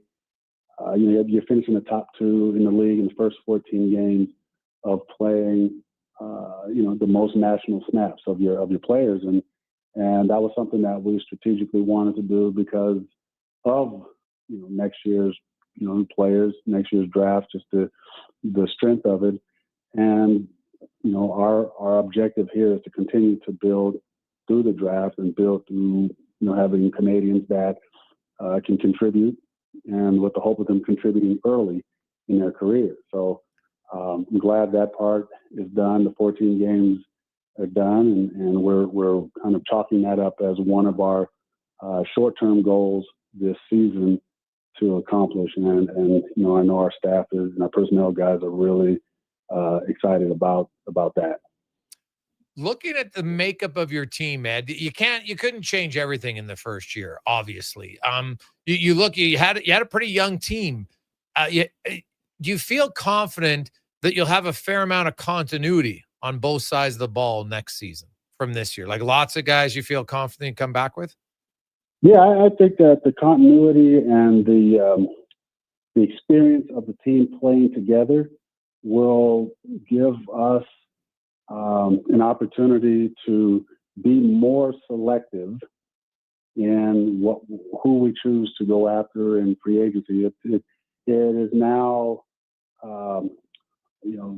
less about, pushing poor character out of the locker room and, getting the individuals out of the room and bringing the culture of togetherness and team. I'm seeing that. I'm witnessing that firsthand, that we have the kind of character that you can win with. We have the type of players and beliefs that you can win with. Now, going into next year, and even the finishing out this year, it becomes improving. Where do we improve? Where can we improve? Do we have the players in the building that can take the next level? Or are we looking outside the organization to fill roles, right? It's going to be that type of off season where we have a chance to truly fully evaluate the roster, having been here every day, watching the team practice, watching the team work together and grow together. Whereas last year was pretty much coming in and kind of, okay, judging guys on film, some guys we know, and kind of putting everyone together, and then believing that we would have a culture that over the course of the season, the players would bond, pull together, and start really playing hard. And we're seeing those efforts, and we're seeing a lot of that coming to fruition. And it's just, would we like to have won a few more games? Absolutely. I think we all would, raise our hand unanimously in that. But we also, share the same sentiment that it is going well with respect to building the foundation of the football team, building the foundation of, what we're looking for in the individual players that we have, both on the field and in our community. And we believe that, we're just going to continue to grow, continue to build. And when this thing turns, it's going to turn. It's going to be one of those things where we're excited and looking forward to playing. And we believe that our fans will also embrace that as well. And we're really, excited about that and fired up for where the future of our football team is headed. Lastly, Ed, Trey Ford's development in the season, it started early and now there's Cody Fajardo in. Is there plans to, if by chance, if you guys get officially eliminated, would you play him? What's the thoughts on Trey Ford and kind of where he's at? Yeah, I don't think that there's any plan there. We're just focusing on the Riders. We're not looking at being out. I don't think we even got that far to think about not being in. We're focused on, Saskatchewan and handling our business in this game. And then if we fall short or something comes up where our chances of making the postseason are officially over, we'll evaluate our roster and the youth of our roster and see who we want to play and things of that nature. We're not going to just play guys for the sake of playing guys. We want to play guys with an intent of, having a chance to see some guys that we haven't had a chance to see. That's generally the direction that I've gone in when it comes to, looking at the roster as far as the future and moving forward. You're always kind of looking at, where are areas to get a game in or two. And I think we've had a chance to see Trey play this year. So it's not anything that we don't know. And we still have a chance to see him in practice every day. And we're well aware of where his development is and the opportunities, if they were to come up, it would be when we know officially what our status is. But I don't want to go too far ahead of where things could be, because I'm still focused on, and I know our team is still focused on, potential postseason play. Ed, great to catch up to you as always. Again, our condolences, not only for Larry Thompson, but for your brother Victor. And hopefully your team can get a win for everybody and ease the mourning period that's going on right now for the green and gold. I appreciate it, Jason. Thanks for having me on. Appreciate it. There you go. That's Ed Hervey. Had a really good chat with Ed on the sidelines today. Lost his mom about 17 months ago, and I lost his older brother Victor, who's 4 years older than him, and so it's it's tough to go through something like that. And we were just talking about how it goes, man. The hardest part really is losing your brother's hard, but it's really been hard on his younger sister because she gets the news first, just because she lives down there, and then she has to pass it on. He's like, man, if there's one thing I could do, is I wish I was the one who got the news first, and I was able to tell her. So it's thoughts for Ed's family, and then of course everybody involved in the Elks organization with the passing of Larry Thompson, specifically, of course, his wife Deb and their entire family. So we'll take a quick break. We'll come back. It's the Jason Gregor Show on Sports 1440, sports1440.ca, presented by PlayAlberta.ca. At Fountain Tire, we're fluent in saving you money. Fluent? Yes, we've mastered the language of deals. Like right now, you can save up to 25% off select tires and up to $125 off a set of 4 select Goodyear tires. Plus, $50 off $150 service when you buy those tires. All until October 18th. I'm sorry, I don't speak deals. Spend less, save more when you buy Round Black things from us. Oh, got it. Restrictions apply. Book your appointment online today. Fountain Tire. We're on this road together, Canada. Find incredible savings on everything you need for your home at The Brick. Save up to $800 on sofas and up to $1,000 off select major appliances when you buy 2 or more. Whether you're furnishing a new space or refreshing your current one, The Brick has designs to fit any style and budget, all backed by their exceptional service. Visit one of their 4 locations in Edmonton, downtown, South Common, West Edmonton Mall, or 137th on the north side. See in-store for details and exclusions. The Brick, saving you more. God said, I need somebody to get up before dawn, milk cows, work all day in the fields, milk cows again, eat supper, go to town, and stay all night at a meeting at the school board. So God made a farmer. Hi, Mike here from Northgate Chevrolet Buick GMC. We are so thankful God made a farmer.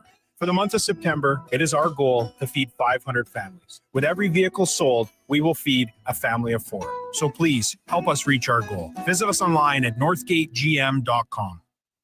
Groceries, mortgage payments, family holidays, a new car.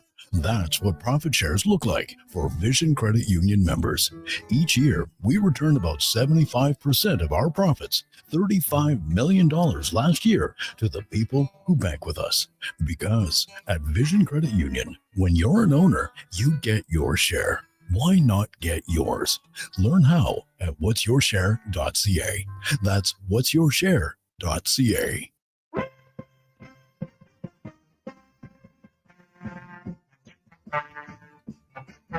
Portions of this hour brought to you by Cantor. What's the best way to beat the tariffs? Buy Canadian. Cantor's products are not only made in Canada, but right here in Edmonton. Save money, support Canada at Cantor.com. The Jason Gregor Show, the best of Edmonton sports talk and beyond. This is Sports 1440. Presented by PlayAlberta.ca, Alberta's only regulated online gambling website.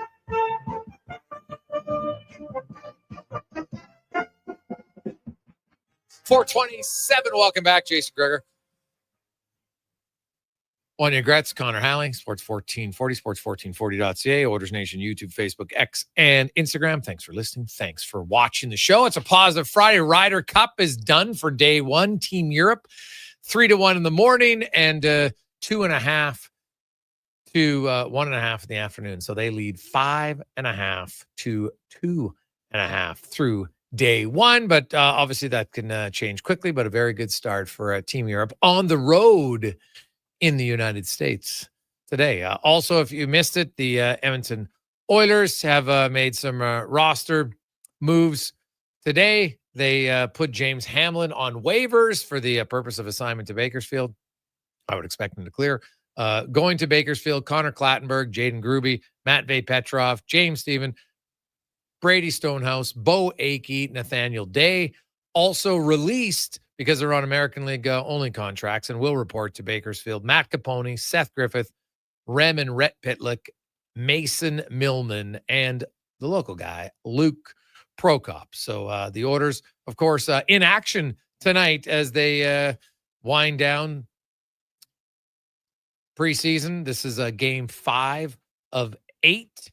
And if you look at it tonight, you'll have Henrique with Mangiapane and Savoy, Tomasic with Kapanen and Howard, Philp with Hudson and Yanmark, Szymanski with Yarventi and Marhala, Nurse Stetcher, Kulak Regula, Deneen and Brown, and then Calvin Pickard in goal with Johnson. So not sure, will they split? I don't know. I do know that Stuart Skinner is going to start on Sunday and likely go the full 60 minutes there, and then probably then play the final game in Vancouver. I would guess would be the strategy for the Oilers. Let's talk a little bit more football because you know what, and hey, we've talked a lot about Larry Thompson and stuff, but there is it's a big weekend in the CFL. Of course, 4 matches, and the final one will be right here in Edmonton Saturday at 5:00 when the Saskatchewan Roughriders come to town to take on the Green and Gold. John Hodge from 3 Down Nation joins us. And John, I guess let's start with tonight's tilt. Of course, you got Calgary and Montreal, and the late game, Toronto and BC. But you look at the Montreal Alouettes. They started strong, then had a little bit of a dip, and they seem to kind of be waking up again. Meanwhile, Calgary's got all sorts of quarterback problems. Yeah, thanks for having me, Jason. I mean, these are 2 teams headed in different directions in a way, right? I mean, the Montreal Alouettes lost 5 straight recently. They've been without Davis Alexander for 8 straight. And it should be noted, I mean, Davis Alexander, he's only thrown 12 career touchdown passes, but this is a guy who's 8-0 as a starter, right? And when this Alouettes defense is fully healthy, which it finally is, or it's at least the healthiest it's been in a long time, guys like Mustafa Johnson, Deontay Evans getting back into the lineup, they're dangerous. When Davis Alexander is in there not turning the ball over, able to make plays with his legs, something that McLeod Bethel Thompson really can't do consistently at this point of his career. I think this team is a lot more dangerous than it's looked really since the beginning of the year. Like, they started off hot. I think everybody assumed they were going to win the East, and they've kind of been a sleeping giant for the last bit. So I'm bullish on the Alouettes heading into this one. The Calgary Stampeders, meanwhile, I mean, PJ Walker struggled badly when he played in stints for Vernon Adams Jr. PJ Walker, of course, a veteran of, I believe it's 13 NFL starts, winning a handful of them with the Carolina Panthers. Right now, their quarterback depth is Josh Love, who I believe is a San Jose State standout with 0 career CFL pass attempts. And behind him is Logan Bonner, who has 1 career start and threw 0 touchdowns and 5 picks in that game against Edmonton, a game that Elk fans will probably remember fondly from last year. So the point is, VA is banged up, right? He was limited in practice for most of this week with a back injury, but I don't think they have any choice but to play him because they have hopes of finishing first in the West Division, still catching Saskatchewan. And obviously their quarterback depth with PJ Walker reportedly out for the year due to a shoulder injury is just non-existent. So I'm interested to see what happens with this one. Personally, I'm on the Alouettes for this game. The Stampeders, I think their pass rush is their bread and butter, and if Florida Mermelade out for the year, I'm skeptical that they can get that pass rush cooking. Oh no, I think Calgary's injuries, Calgary, 3 weeks ago, they looked like one of the best teams in the league. And unfortunately, due to the injuries now and the D-line and quarterback, I think BC's a better team right now than them. And you know what? They're in a little bit of they got a bye coming up down the road here, but still they're in a little bit of trouble because BC is starting to kind of find their game, I think. And obviously Saskatchewan's good and Calgary might 3 weeks ago it looked like they're almost a lock to get home field advantage. And I don't think when the season's over, they're going to get it, John, just the way they're going and their injuries. And meanwhile, Montreal, Hamilton, and I just look at the games against Edmonton. If the Elks receivers actually hold on to the ball in the end zone, they win those 2 games. And Hamilton, both teams are 7-7, and it's a very different look. Hamilton's good, but I don't think they're that good. What do you think? I do like the Ticats a lot. I think Isaiah Wooden, who has returned from injury to their return game, is breathing some life into that special teams unit. Defensively, they get a lot of takeaways. I think that's been their real strong suit so far this season is forcing those takeaways. You got Destin Talbert having a breakout year in the secondary. Jonathan Moxey having a bounce back year in the secondary. Julian Hauser, a guy who spent the last couple of years in Calgary not doing a whole heck of a lot. He's arguably an all-CFL defensive end right now. So I appreciate what you're saying. I get it. I don't think that they are head and shoulders above the Alouettes right now. And I think if they were to play on a neutral site game, I would call it a pick 'em. I think they're even. But obviously, yes, given the way the standings are right now, it's going to be really tough for the Owls to catch the Ticats. Then offensively, Bo is the MOP. I think at the halfway point, I'm not going to say he hasn't been good since then, but I think he's cooled off a little bit. So I'd like to see Bo have a strong finish to the season. I think this is his chance to get that third MOP. This latest chapter, right? The last season in Calgary wasn't very good for Bo. The first couple chapters in Hamilton were injury riddled, throwing picks. So I'm sure he wants to, for his legacy, get that third MOP award and enter a really, really nice chapter into, I don't want to say the end of this book, because I don't think this is he could obviously play beyond this year if he wants to, but late in this book, that is his career, I think he's looking to add a really nice chapter there. So I do think that if these are the 2 teams that meet in the East Final, it's going to be a really, really good game, which is maybe not what you'd expect, right? When you look at the records, they're both, the Ticats obviously are above 500, but the Alouettes average record, I think they're better than that record right now. John Hodge joins us from 3 Down Nation. The other good news for this year, a lot of quarterbacks coming back. Collaros, but where are you at on Collaros? I remember when he got injured, there's Milt Steele and others saying, man, this guy's had a lot of concussions that maybe they should shut it down. Well, he's back, and Winnipeg really needs him because Trevor just can't throw the ball. What do you make of the Bombers and kind of how their season's gone? And does it really hinge on maybe the health of Collaros? Yeah, they're not going anywhere without Zach Collaros. And Chris Streveler, one of the bizarre cases sometimes of the stats not telling the full story, is 3-1 as a starter this year. He played excellently in that first start against BC, but 2 of the wins he's had since then, one was Ottawa, where he threw 3 completions last week, and the other was the Toronto game, where Winnipeg's defense scored a touchdown and Trey Vavel scored 2 return touchdowns. So Chris Streveler, 3-1 as a starter, better record than Zach, who's 4-6. But yes, this team needs Zach. They need Zach to be in there, and they need him to be better. I don't think the protection has been terrible in Winnipeg, but it's not been great. And that receiving core, I think, lacks firepower, right? This team in the offseason chose Dalton Schoen, over Kenny Lawler. And obviously that decision did not pay off. Kenny Lawler, a possible MOP out in Hamilton. Dalton Schoen suffered his second torn ACL in as many years and has missed most of the season. So to me, this Winnipeg Blue Bombers team will go as far as that can carry them. I do like this team on specials. Trey Vavel's obviously been great. I do like this team on defense. They finally started to get some takeaways last week with 2 picks from rookie safety Cam Allen against the Ottawa Red Blacks. Like 2/3 of their units have been solid. And they can run the ball pretty well, obviously, with rating MOP Brady Oliveira. But the Winnipeg Blue Bombers need a better passing attack. They don't have to throw for 400 yards a game to win, right? They can, as long as they don't turn the ball over and they get a few key completions when they need it, they can win, as evidenced by their 3 completion win last week, right? They won the turnover battle. They won the game. But obviously the West is a lot more stacked than it was last year, right? Saskatchewan's likely to finish 1, Calgary likely to finish 2, and arguably the hottest team in the West, as you kind of alluded to there, Jason, is the BC Lions. So the competition is a lot tougher for Winnipeg this year if they want to get back to their 6th straight Grey Cup.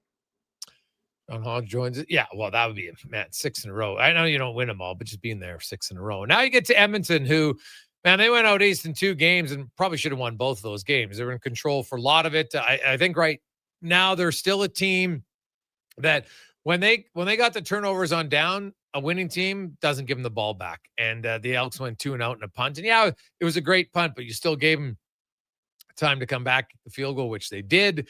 They dropped the ball by Hilaire in the end zone, not calling the timeout at the end of the first half. You still see a little bit of the, lack of experience on the field and on the sidelines, but I think it's trending in the right way. What do you make of the Elks? I do think they're trending positively. The really interesting thing for me, Jason, is every time I watch this team, and I'm not going to say that all their free agent additions have been busts, because I think Tyrell Ford's come on strong.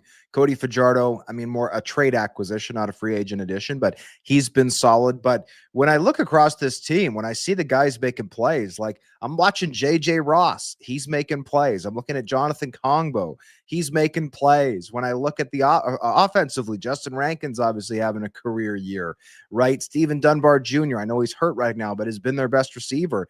And none of these guys were the crazy high-priced free agents that this team brought in. They spent their money on Jake Serezna, who's hurt. They spent their money on Jared Brinkman, who's now hurt. They spent their money on Robbie Smith, who wasn't very effective and then got hurt, right? They spent their money on a lot of big-name players, and the guys who are kind of stepping up and making plays right now. Cordell Jackson, I thought, has looked really good. Cordell Jackson was plucked out of the indoor football league by Chris Jones. He's not making a boatload of money because he was an all-star elsewhere. So to me, it's interesting to see ahead to 2027 or 2026. And I'm not saying the Elks are out of it yet. Obviously, they can still make the playoffs, though it looks unlikely. But looking forward to 2026, this team has some big decisions to make because they paid a lot of money in free agency. They were the biggest buyers in the CFL.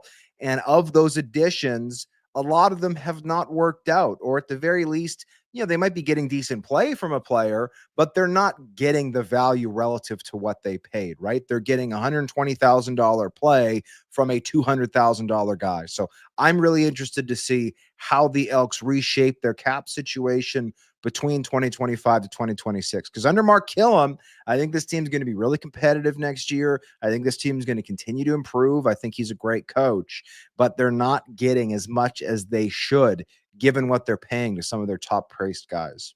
Yeah, so Resna's in, Robbie Smith battle injury, hasn't played a whole bunch yet. The D-line. Now, the D-line's actually come around with some of the young guys that looks good for them. And, I think some of those big free agents won't be coming back, no question. They've got some young D-linemen. I don't think they have to overspend. I'll be curious what they do in the linebacking core. Just look at Niles Morgan and, maybe he won't be returning. I wouldn't be shocked at all if they might go out and look for another import right tackle and go with 3 linemen on the Canadian interior, because they got 2 Canadians they could start at receiver.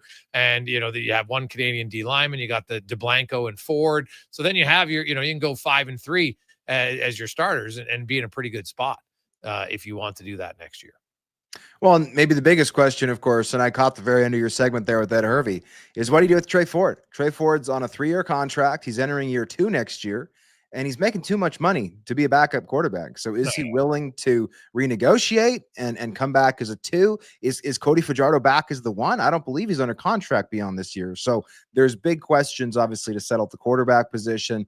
But as for 2025, I mean, I think this team deserves credit for going down swinging, right? They started the year so poorly. They dug themselves into a hole. And this is why my least favorite CFL cliche is when people say, well, the season doesn't start till Labor Day. It's like, no, your season can be over by Labor Day. You need to start the season week 1. You need to play well in June, because if you pick up some wins early in the season, that can make all the difference. Just ask the Montreal Alouettes, a team that started off hot, fell asleep for 2 months, and all of a sudden they're going, hey, we're 500. We're in the East. We're probably getting a home playoff game, right? You got to start strong out of the gate. And that's really what's bit the Edmonton Elks. They've been super competitive since Cody Fajardo took over that team. A lot of close losses, but if they'd made some hay in that first month of the season, they're right there with BC and Winnipeg to get a playoff spot. And unfortunately for them, they started slow and they're not.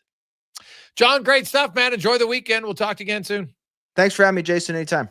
You betcha. That's John Hodge from 3 Down Nation. We'll come back. We got 5 questions. Mark Spector, a low tide and a busy final hour and 20 minutes of the Jason Gregor Show, presented by PlayAlberta.ca. The job isn't done until the last load is hauled, and having a semi-trailer out of commission is not an option. Whether replacing or adding to your convoy, Edmonton Trailer has a huge inventory of new and used semi-trailers, trusted by the gravel, logging, oil field, fluids, and freight industries. Find a trailer right for you online or at one of their 3 locations. For sales, service, parts, rental, and finance, when you're in it for the long haul, Edmonton Trailer.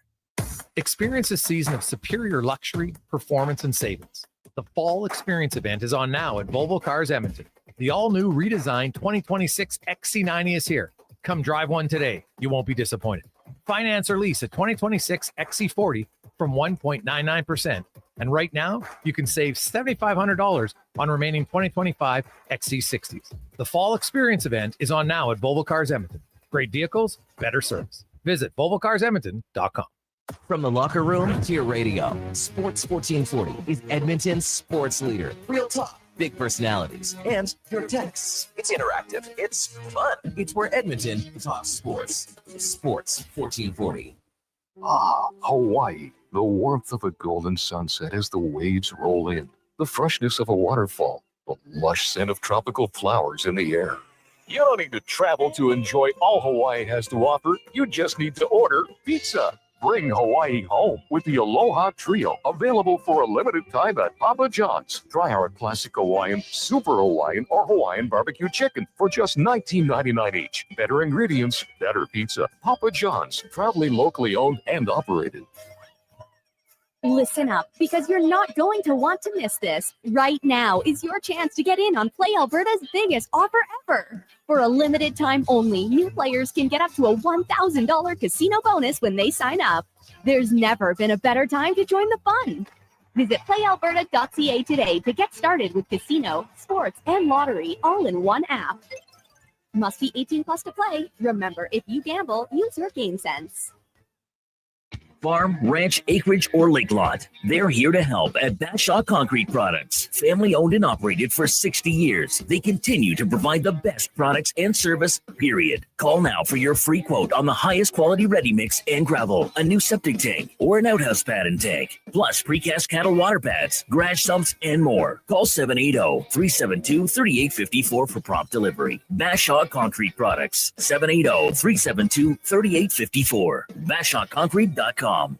September 30th marks the National Day for Truth and Reconciliation and a Day to Listen, in partnership with the Gord Downie and Chenny Wenjack Fund. This year's theme is The Path Here, The Path Ahead. Radio stations in Canada will come together in honor of the 10th anniversary of the Truth and Reconciliation Commission's final report and 94 calls to action. Yes, we'll share stories to reflect on the path here and the path ahead, what brought us to this moment and the work still to come. Join us Tuesday for A Day to Listen and learn more at adaytolisten.ca.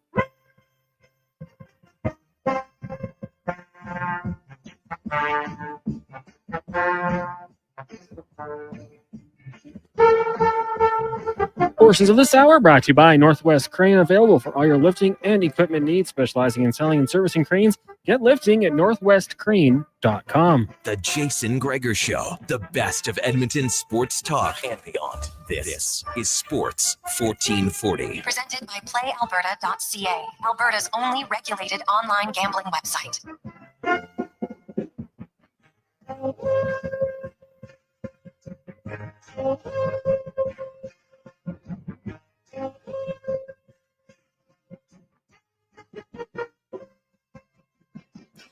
.446, welcome back. Hey, it's Positive Friday. How are you? Do you want to go to the Order game tonight? Daryl, we have low seats, a table for 4, and a parking pass for you. 833-401-1440. So we'll give those away. We're going to take texters in the next few minutes. We actually have a second pair. So, you still get a pair. Now, they're not low seats, but they're still pretty good. Courtesy of Brad. So if you want to go to the game tonight, just text in. Connor will pick 2 random winners. First one will get their choice. You can get the 4 loge, or you can get the pair from Brad. It's your choice. It's Positive Friday. So just text in positive and your name and your email. If you just text in positive and no email, you don't get picked. So take your time. Text in the word positive with your email and your name. And then the con man will send them to you. I love it. Fantastic. Let's get to 5 questions brought to you by The Brick. Where saving you more? That's what they do at The Brick. Unbelievable savings going on right now. $800 off on sofas, $700 off TVs, smart TVs starting at just $169 for a television. Save 40% off mattresses and get a better night's sleep right now at The Brick and thebrick.com. It's time for 5 questions on the Jason Gregor Show. All right, guys, question number 1 for you today. Double prediction. What's going to happen in tonight's Oilers game, and what happens tomorrow when the Elks host the Riders? Well, I'll start off with Oilers 4, Jets 2, just on principle, because the Jets are terrible, even though they're not. And the Elks, you can't pick against them, even though the Riders, it's not looking good. But with my heart, I'll pick 30-20 Elks over the Riders. I think the Elks, it'll be an emotional day, and they find a way to win one for Larry, is what I think happens there. And the Oilers beat the Jets once this week. They'll lose. Actually, no, they lost 2 nights ago, right, in preseason? So, yeah, they'll win. I have, God, that last preseason game, I'm just like, shoot me now. That was so terrible. I got my wife's out of town, so it's boys' weekend, which is great. We have our neighborhood, so I will not be watching that game, and do not feel guilty about it at all. Obviously, Sunday's game, get down a little bit more NHL players, but man, it is that was a rough game to watch. Just the quality of play. Oh God, it was like the most uneventful game. Just quickly, the neighborhood movie watch, is that like out front or in a field, backyard? In a backyard. Okay. They got a huge. They project it right onto the side of their house, and it's pretty crystal clear, actually. And so now, we always do it now because it gets dark at 8:00. And so it's kind of like you're in a drive-in, but you're in like a sit-in, right? You bring your comfy lawn chair, whatever you like. So a few couches back there. So yeah, it's a big deal. Very cool. All right. Yeah. Question number 2 for you guys.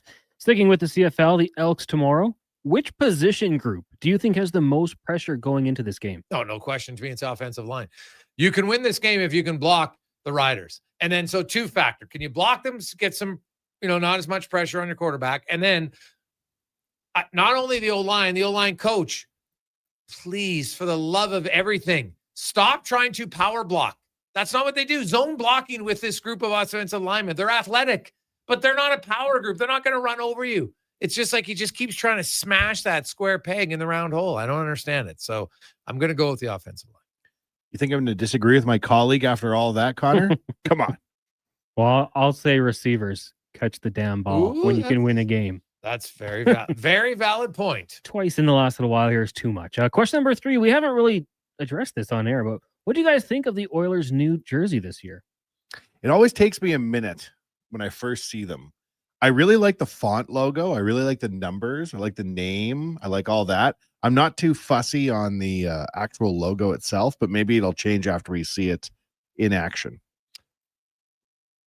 I like looking. It's hard to say until I see it on the ice, because my one concern is, how is this going to look contrasting on the ice? Right? Like, is it? I don't know. That's my concern. Like, I know it's not white, but it's kind of that cream color, and I don't really love that cream color personally. But I'll say this: the kids love it. Kids in my hockey team, they're like, oh my God, those are my favorite jerseys. So yeah, my son, they're all over it. So, and hey, it's not for me personally, but the kids seem to love it. But I don't, I'm not, I'm kind of warm. But I was a huge fan of the orange. People didn't like the orange, but I love the orange. Question number 4. If you had to choose, who would you like to see the Jays meet in their first round playoff series? Well, I guess if we're going first round, that means, I'd like them to meet the bye. How about that? Well, their first round, No. their first matchup. So, then they would be, if they get the bye, I guess they could still get the bye and finish second. So there's a chance it doesn't have to be the Yankees. I would say, just out of rivalry, probably the Yankees. There's just something about, playoff baseball, Toronto and the Yankees. I would still want to go with the Yankees. Like, hey, Aaron Judge, like, obviously you're stressed every time he's at the plate if you're the opposing team, right? And Stan, they got the killer row, but they also give up a ton. So I think it'd be high scoring. Playoff baseball for Yankees games is always very iconic. I'd love to see that too. Final question for you guys today. It was on this day in 1949. There was a groundbreaking ceremony for the new Hollywood sign in Los Angeles. So in honor of that, which tourist attraction around the world would you want to see the most with your own eyes? I'm going to go off grid, Connor, but I've been thinking about putting a trip together to go to Starbase, Texas. And this is where SpaceX takes off from. You can go watch the rockets take off live. And it goes up and it comes back down and those arms catch it. Oh, man. There's a bunch of nerds sitting in like folk fest chairs on rocks on the side of the bayou or the bay there. That's where I want to go. Not a bad one. God. I still probably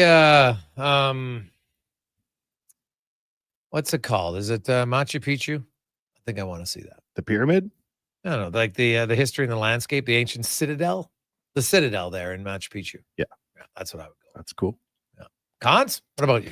I think none of the major ones, but, and I can't pronounce half these names, but just looking at Iceland. No, sorry. Yes, Iceland. The Blue Lagoon. Well, Wanye, you be in Iceland. Oh, yeah. It looks awesome. And then just some of like the waterfalls they have there. I think that's a spot I'd like to check out one day. If I knew that the comet was coming that was going to take us all out, I would try to get myself to the Blue Lagoon in Iceland. Because it's so ethereal and weird, and there's all this steam, and I don't know. You could just probably deal with a catastrophe better. Like, what was the best thing you did when you went to Iceland, or that you saw? Yeah, like just the culture. Honestly, I've been really lucky to go there a few times, and like they've for a country that only has 350,000 people. There's so many good musicians. There's so many good artists. It's really quite shocking. So they always have concerts. They always have really cool stuff going on there, and I just kept going. You're from Iceland too. You're from Iceland too. Like, it's basically a very small country with a really high likelihood of being good at something. Yeah. I do want to get to this quickly. Hey guys, what do you think about the story about the 50-50? Yeah, it's not the best look. In the and I got to find the article, the guy's name, because obviously he did a ton of work on the story. So I should at least be respectful enough to say his name. It was on the investigative journalist foundation that wrote the article. It was Brett McKay, and he just talked about it in the article that at the end of it, there was like 20% that went to charities. Now the Oilers has sent out a release themselves saying, how much money that they've given back to the charity, because and this was just focused on 21 to 24, and there was there was $300 million that was raised. Like, you compare, like, they were looking at compared to all the other like Albertans, and I wouldn't even say Albertans, because Calgary, it's Edmontonians, man. Like, what we do in 50-50 and the generosity and how much stuff people buy, like, it's mind blowing. And so they've donated millions and millions of dollars to charity, which is great. And the Oilers like, well, look how much money we're giving. People are focused on the percentage, but I don't think you could just ignore the percentage. If you donate 20 million, that's unbelievable. But if the percentage is you're only donating 20%, well, that's on 50-50. So I can I can see where people are raising an eyebrow. I have to look into it more. But on the surface, when you read the article by Brett, it doesn't look fantastic. It's tough to say, right? Like I can recall working for a local charity, pardon me, and having administrative costs is kind of shocking, right? The fact that you're able to take money out of donations, but the reality is you have to pay people. Well, yeah, you have to spend something to make money, but they don't really show what the expenses are. Right. That's really at the base of the investigative. When I read the article, it was like, well, they don't really say where the expenses are coming. Like it's listed as expenses, okay, but well, what are they? Yeah. Right. And it's also hard because there, like you'd mentioned, there aren't really other 50-50s like this to compare it to in the world. No. Right. So you can't say, well, they're doing it way cheaper over at Team XYZ because the 50-50, especially when it moved online, right? That's when things went bananas. Yeah, grew massive. Yeah. Right. And so it's helped massive amount of charities. I don't think anybody debates that part of it. They're just debating the allocation of the percentage of it. And where it becomes a little bit where people's antenna goes up is that, according to the Investigative Journalism Foundation, the net funds of the 50-50 program are split between the winner and the Oilers Community Foundation.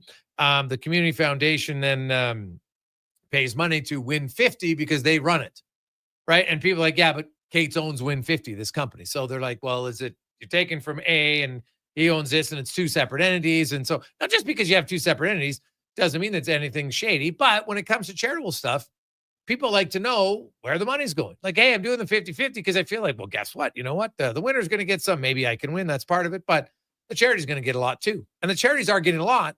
But based on this article, it's saying the percentage isn't 50-50. Now, I never thought it's 50-50 of the proceeds. Right. Like the winner gets 50-50 and then, you got to pay some expenses, which of course any charity out there has expenses. There's no doubt about that. Yeah. You have to have some expenses. And, usually a good one is if you can keep it around, where if you donate $1,000, right. If $750 of that, 75% goes, to work for the charity, that's actually pretty good. Like if your admin fees are 25% or lower, that's considered pretty solid. So in a 50-50, you want 50% off the top to the winner of the 50-50. Well, that's not supposed to be. Yeah, that's why it's called 50-50. Right. But it's not net of like other expenses 50-50. No, that's where how it works is that they disperse the money to charities. Expenses are deducted before they disperse the money to charity. The expenses are deducted from the pot. I see. Right. So now that's to the charities, right? So the 50-50 winner still gets his, but then the charity. So where it comes down to is they're saying, what are your expenses? Why are they that high that it's low? Because the charities are still getting lots of money, but basically the article is saying the amount of money that they've raised, the charities probably should be getting more money, at least a higher percentage. So depend. People can focus on the number or they can focus on the percentage, but I think a lot of people would be like, well, the percentage does matter. So it'll be an interesting thing to follow. I don't know enough to have an educated comment on it. I'm only reading the article, and the guy who spent a lot of time on it. And the Oilers put out a release that says, hey, they're focusing on the percentage. And I'm like, but I can understand why they're focusing on the percentage. No one's debating that they haven't given away millions and millions and millions and millions of dollars to the charity. That's not really what the article's addressing. It's addressing like, what are the expenses that's taking the money from the charity? That seems to be the question. So I don't know how you get the answer. I'm not even sure. Well, there's got to be some stipulation on, I guess you'd have to get audited. I don't know how that works. You have to get audited. Any accountant out there would know. Do you have to get audited to show exactly what your expenses are? Is that how it works? I think so. I think the AGLC is the over-governing body would do some sort of audit. Yeah, so they would have to do it then, right? Okay. So we'll see where it goes. But that's the story that came out today. So well researched, and you can see. But that I just say applause to all of the Edmontonians and Northern Albertans who extremely generous, because they're, and I wish I could get it because I just can't find it. I got it free for a second. Now I can't because it's on some pay site, whatever. So you get it free once, but I don't have it. I should have copied the part where it was comparing like the difference of Edmonton's compared to like Toronto and other places. So it's not a per capita thing. It's literally in Edmonton, and I've always said this, it's an unbelievable city of philanthropy. And there's lots of people that just be like, hey, if I go to the game, I plan that I'm putting $20 into 50-50. That's just part of my budget for lots of people. And it's not that way in other places, man. Like I've been a lot, and they're like, oh, the 50-50 is $4,000. And you're just like, that'd be like 3 minutes into an order game. Like, so, kudos to a lot of people that like to donate the money. And I think people do it, because they feel like, a lot of it is going to go to the charity. And a lot does, but this article states maybe not as much of a percentage that should. So we'll see kind of where it goes from here. I remember going to a Cubs game and we were walking up and, eyes wide with excitement because you're in Chicago. We're looking at everything. And there's this little tiny kiosk on the concourse, 50-50. And we roll up pumped up, right? Get right into let's get it going. How much is the prize, ma'am? And she goes, oh, I don't know, $2-3 grand. We all looked so sad. We all walked away. Nobody wanted to take a crack at it. Well, your And odds that's are a Cubs better. game. Yeah, but your odds are better at that point. I would rather have smaller odds of a bigger prize than bigger odds on a smaller prize. Then you're not going to win. So there you go. Or less chance of winning. Let's get to Connor Halley and a Sports 1440 update brought to you by Fountain Tire. Need tires now, but your wallet isn't ready? Well, at Fountain Tire, they got you covered with 0% financing for 6 months or easy equal payments over 12, both with no interest. Because road ready should also mean wallet ready. Learn more at fountaintire.com. This is a Sports 1440 update. The Edmonton Oilers in action tonight down at Rogers Place, hosting the Winnipeg Jets. Puck drop just after 7 o'clock. The team making some roster movements. James Hamlin been placed on waivers for purpose of assignment to the Condors. The following players have been loaned to the Condors: Connor Plattenberg, Jaden Gruby, Mete Petrov, James Steffen, Brady Stonehouse, Bo Akey, and Nathaniel Day. And the following players released and will report to Bakersfield: Matt Capone, Seth Griffin, Rem and Rhett Pitlick, Mason Millman, and Luke Prokop. Elsewhere on the NHL, got the Golden Knights in San Jose. Canucks host the Kraken, Red Wings meet the Penguins, and the Lightning taking on the Carolina Hurricanes. Major League Baseball, Jays wrapping up their regular season with a series against the Rays. First pitch 5:07 from Toronto. Couple games right now. White Sox beat the Nationals 4-0 in the first. On the second, Phillies up on the Twins by a score of 1-0. Week 17 in the CFL gets going tonight with a doubleheader. Montreal and Calgary getting going shortly. And at 8 o'clock, you got Toronto in BC. The Elks in action tomorrow. 5 o'clock down at Commonwealth hosting the Roughriders. And after one day at the Ryder Cup, Europe leading the United States 5.5 to 2.5. Coming up in the final hour of the Jason Gregor Show, we'll be joined by Mark Spector of Rogers Sportsnet and Alan Mitchell, host of the Lowdown with Lowtide. I'm Connor Halley. This has been a Sports 1440 update. Sports 1440 in West Edmonton Mall and Wetaskiwin. CKJR is a Stingray radio station. Download the free radio player app and listen wherever you go. Sure, your couch is comfortable, but watching the game is always better at On the Rocks. With crystal clear TVs, you won't miss a single play. And the Welcome back. Our Major League win. Pre-game warm-up starts with specials 30 minutes before the puck drops. Get 4.29-cent wings and $5.75 Molson Canadian and Coors Light drafts. And play score and win every game for your chance to win big. Be part of the action this hockey season. 446. Online at ontherocks.yeg.com. Is your company drowning in paperwork and administrative tasks? Do you need more data to make better decisions? Nectar.io is your company's all-in-one solution for fleet and materials management, safety, time cards, and GIS-based project management. Now is the time to capture and transform field, site, and shop data into boardroom-level business intelligence, all with one login. Visit Nectar.io to book a demo today. Nectar.io, your business made better. Find incredible savings on everything you need for your home at The Brick. Save up to $800 on sofas and up to $1,000 off select major appliances when you buy 2 or more. Whether you're furnishing a new space or refreshing your current one, The Brick has designs to fit any style and budget, all backed by their exceptional service. Visit one of their 4 locations in Edmonton, downtown, South Common, West Edmonton Mall, or 137th on the north side. See in-store for details and exclusions. The Brick, saving you more. I'm a little hungry. I've got booster balls from Booster Juice. Booster what now? Booster balls. They're little protein bites packed with nutrients. Chewy, crunchy, yummy, and new flavors all the time. Like this little guy. The new mint chocolate booster ball. Peppermint, cocoa, coconut, peanut butter, maple syrup, all rolled up into a delightful little bite-sized snack. Why am I just hearing about this now? I don't know. Can I have one? No.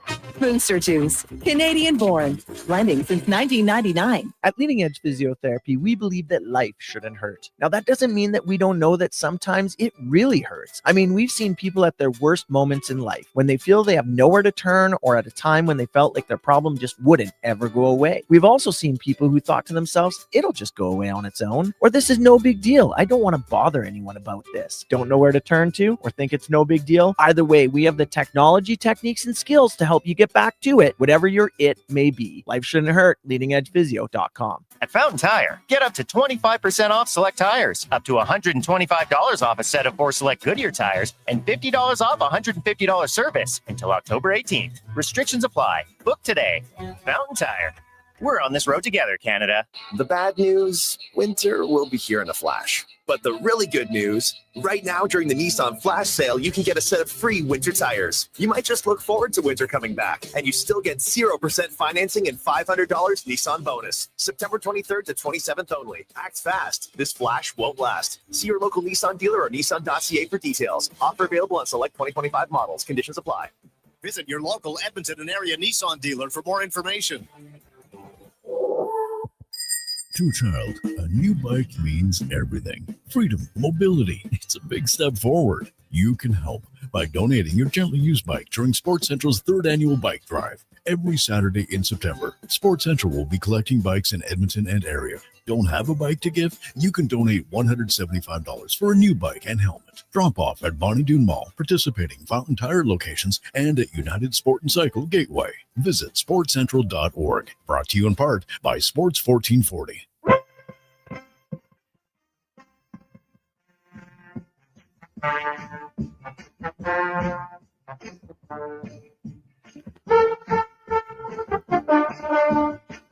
Portions of this hour brought to you by Crystal Glass, your clear choice for residential windows, locally owned and operated. Crystal Glass has incredible customer services for all your residential needs. Call 310 Glass or visit crystalglass.ca for a quote. Jason Gregor Show, the best of Edmonton sports talk and beyond. This is Sports 1440. Presented by PlayAlberta.ca, Alberta's only regulated online gambling website.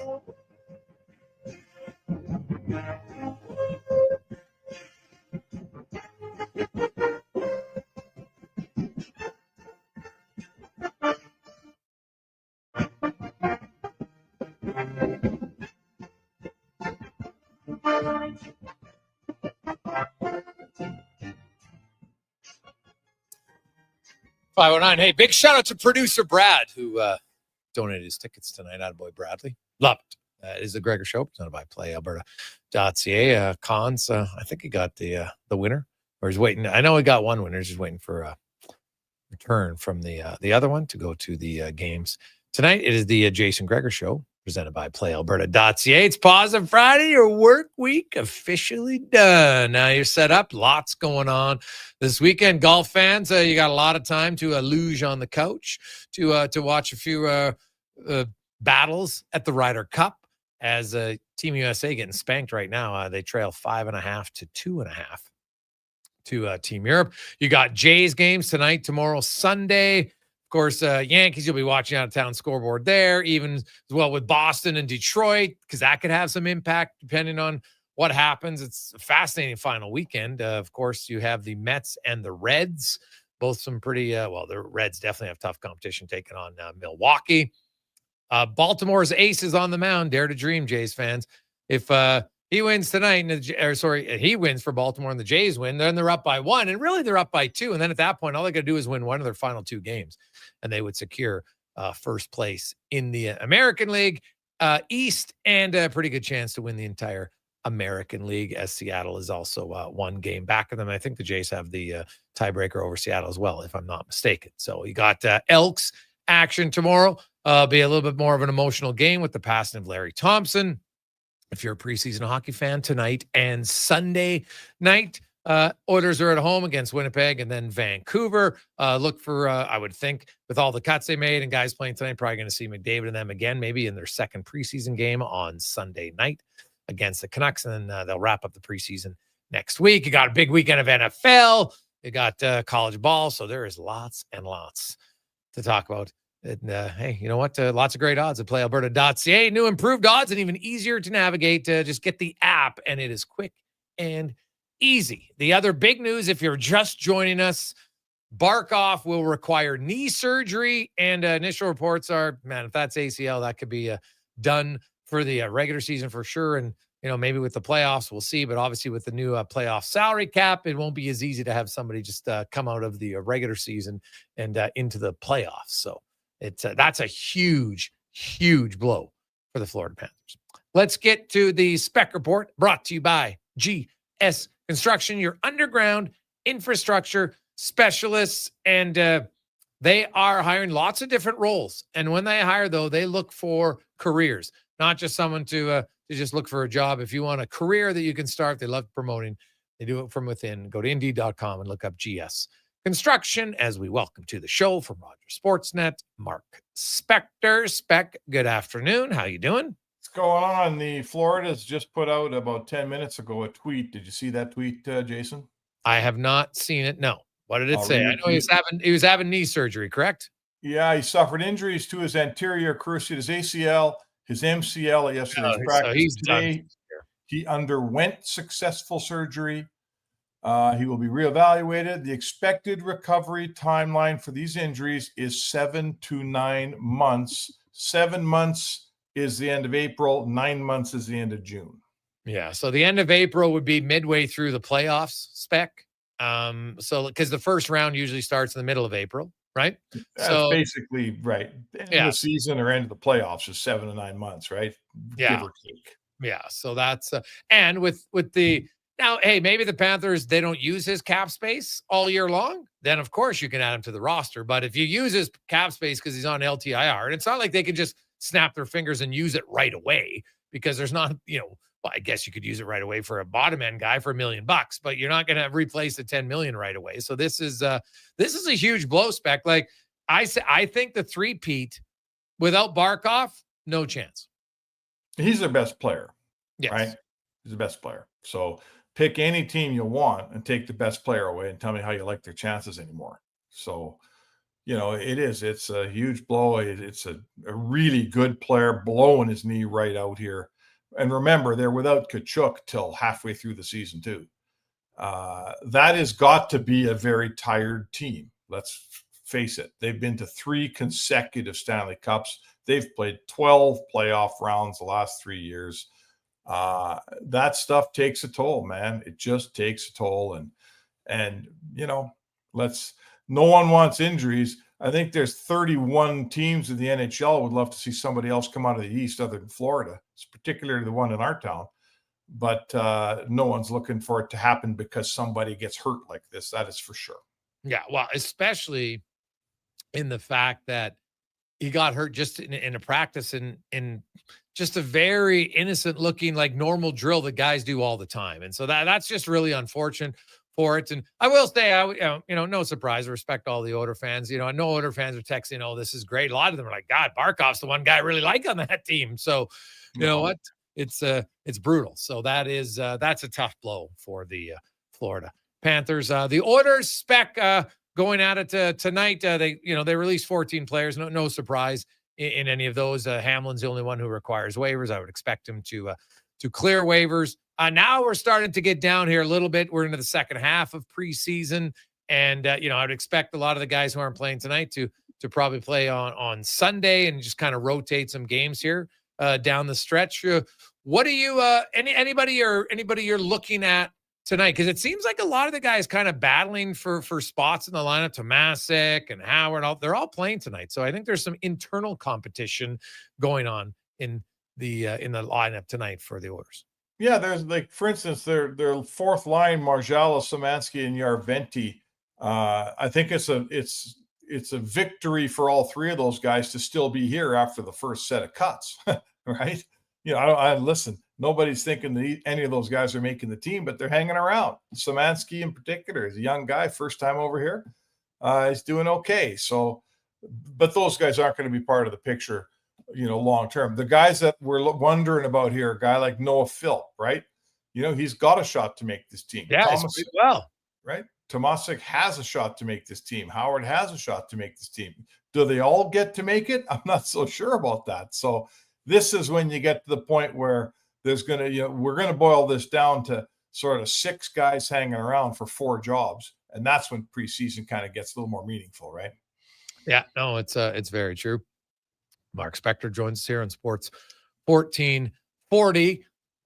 The Oilers spec, like, I know Ingram didn't get claimed by anybody. I'm not overly surprised by that, just because how he played last year, hasn't played, coming back. Lots of teams are secure by it. But do you see the Oilers dipping in to it, or do you think they're pretty content to start the season with the guys they have? They're not making a move for an average goaltender. Like this whole, there's always a slice of the hockey fans out there that every time a guy comes on waivers, you got to pick him up. Oh my God, you got to get that guy. Connor Ingram's just an okay goalie. That's all he is. He's okay, right? And the complexity here is you don't need a better backup in Edmonton, really. Like you don't. Pickard's a wicked good backup. He's not anyone's issue. What you need is a guy that can, legitimately push, maybe improve upon Stu Skinner. Connor Ingram's not that guy. So no, Stan Bowman's not making a move for an average goalie. He's making that's why it's so hard to make a move. He's making a move for a guy that you could, if you looked real hard, you could see him maybe taking Skinner's job. And that guy's not out there. And that guy's name is not Connor Ingram, no matter how many guys out there in the hinterland want to paint him as some kind of savior. Come on, man. 31 GMs just passed on this guy. And you want to pick him up? Like, give your head a shake. Mark Spector from Rogers Sportsnet joins us. Spec, the Elks pretty much in must-win situation on Saturday night. Yeah. There will be, be a little bit somber mood early. There'll obviously be the Chris Morris told us, of course, there'll be the moment of silence for Larry Thompson. They'll be doing something else small. It just happened. He mentioned that they'll probably be, they're going to take their time here. They do have a bye week. So they got a few weeks here to look if they want to do something on a bigger scale. It'll probably be a little bit smaller tomorrow. So people, that's not because they don't value them. It's just because it happens so quickly. You don't necessarily have the time to do what you really want to do. So that'll be coming in the future. So kind of have 2 different ones for it. But we had Ed Hervey on, and the Elks are definitely trending in the right direction. I'm hearing there's going to be 30,000 fans at the game tomorrow. So that's good. They're trending. They're competitive. They don't know how to win yet, Spec. They don't know how to put the hammer down. At times the play calling isn't the best. At times the execution by the players, you have 2 receivers in 2 games against Hamilton open with the ball in their hands in the end zone. They don't catch it. And really, that's the difference in the game both times. That's like 4 points in the standings. Oh, dude, they'd be 7-7, and they would be a legit playoff contender at that point. I know. So, you know what? It's like, I always liken it to a goalie. Sometimes you get a goalie who gets all these fluke goals scored on him, and you can explain every one away. Well, this hit that, and this one went the wrong way, and that one went barred down, and this, you know what? Crappy goalies get crappy luck. And when you're the Elks, you're making your own luck, and you're making it bad. And you can't just push fast forward and get through these growing pains of guys choking in the big moment, missing a ball you got to make, or missing a field goal you got to make, or whatever. But I guess the one thing I'd like to see the coaching staff. I'd like to see them calling plays and making decisions to instill some confidence. I'd like to see them, put their team in a position to seize this thing and act like a team that expects to win and that's in control of a football game, not one that's, like when they kicked that ball away at the end of the game instead of going for it on 3rd and 1.5 yards, I thought, you're 1.5 yards away from winning a football game, and you give the other team a chance, and it comes back to bite you. I'd like to see a team act like they're as desperate as they should be And if you're a yard and a half away, damn it, go take that yard and a half. Tell your offense, trust your offense, and act like a team that needs to win as badly as we all know they need to win. And let's see what we get against Saskatchewan. They're a really good team. The Elks could beat them, but they won't beat them, unless they got to kind of take control of this thing. They got to be assertive, I guess is the word I'm looking for. Well, they definitely have to. The blocking of this game is going to be key. Can they have good protection from the O-line? And will the offensive line coach be like, hey, we're not going to power block anymore. That's not our thing.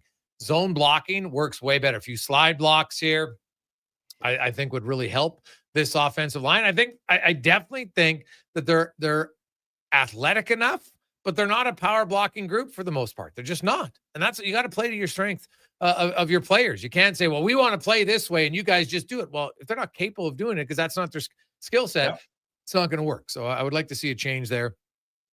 No question about it.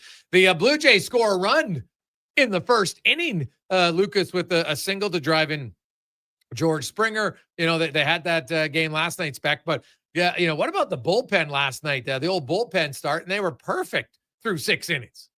Yeah, no-hit ball through 6. Hey, listen, somebody, when it's going sour, somebody's got to man up. When you can't hit and you're not pitching great and you're not winning, some area of your team's got to take the bull by the horns and provide victory. And it was a perfect example last night. The hitters didn't check in till I think the 6th, and the pitching staff, it was a bullpen start, and the pitching staff hung in and long enough for something good to finally happen. Varsho hits a grand slam, Springer hits a 2-run homer, and you got 6. And it was just what good teams do. Like somebody, the pitcher showed up, man. And the pitcher showed up, and then eventually the hitters showed up, and you win a ball game you dearly need to win. I don't have that game on. I'm not able to afford Apple TV. I'm watching on Peasant Vision. All I get is Sportsnet and TSN here, Jay. Yeah. Well, I'm just watching it on MLB while we're in studio. So I was just seeing the score. It's on MLB. Well, no, like not the game, but you can watch like the simulation. I can just see the score. Right, and then it shows you. Oh, I see. Okay, I'm not seeing the live game. I don't have Apple TV either, Spec. So I'm not in the Rogers Sportsnet realm, right? Like, you guys, I can't believe they don't get you guys everything there. Like, what the hell are they doing? I know, man. Anyway, what a drag that the game everyone in the country wants to watch. It's not on Sportsnet. Yeah, well, that's I guess what they pay for. So there they go. Spec, have yourself a great evening. Enjoy that. Enjoy all the hockey and the football. And we will talk to you on Monday. I'm going to the rink tonight. So if I don't see you there, everybody have a great weekend. All right. Have a good one. That's Mark Spec. The Spec Report brought to you by GS Construction. Take a quick break. We'll come back. LT joins us next on the Gregor Show, presented by PlayAlberta.ca. The job isn't done until the last load is hauled. And having a semi-trailer out of commission is not an option.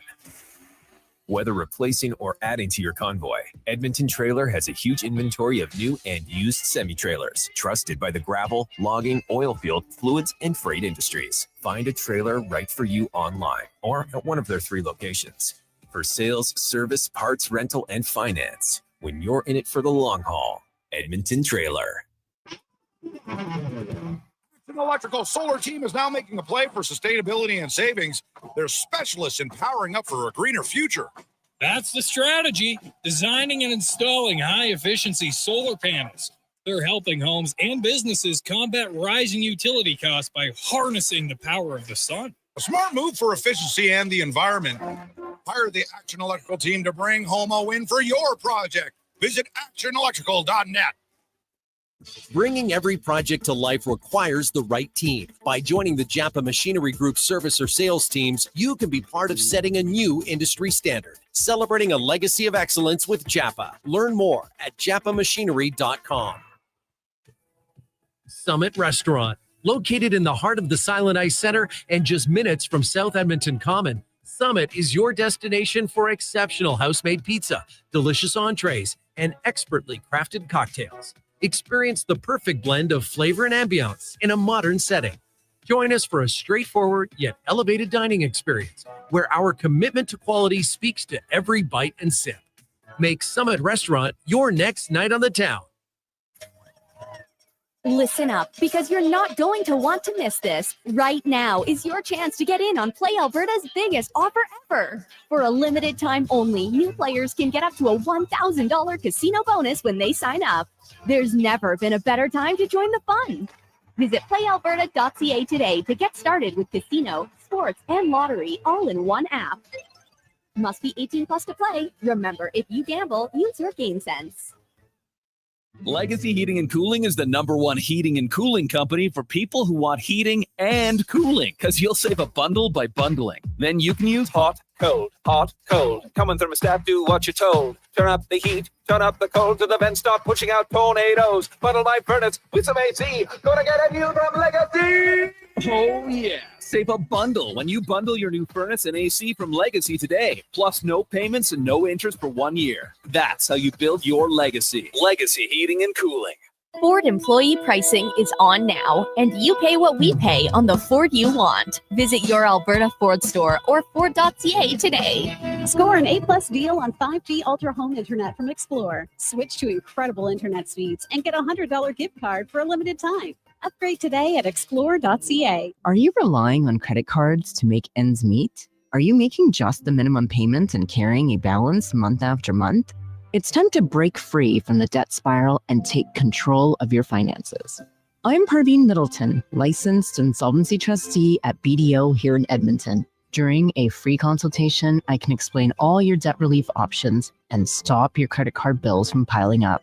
Call 1-833-BDO-TALK or visit bdodebt.ca to discover your debt-free future. Edmonton Elks Indigenous Celebration is back, presented by No Frills, September 27th versus the Saskatchewan Roughriders, featuring Indigenous dance and drum halftime performances, pre-game makers market, and the unveiling of our brand new Indigenous gear. Tickets at goelks.com.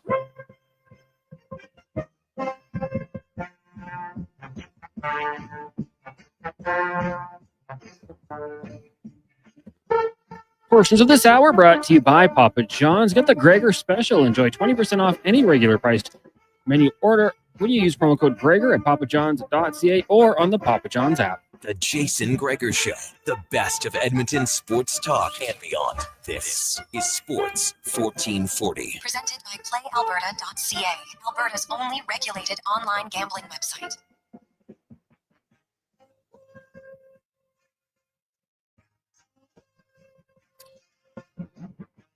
Well, the enjoyment didn't last very long for Jays fans as they score in the bottom of the first.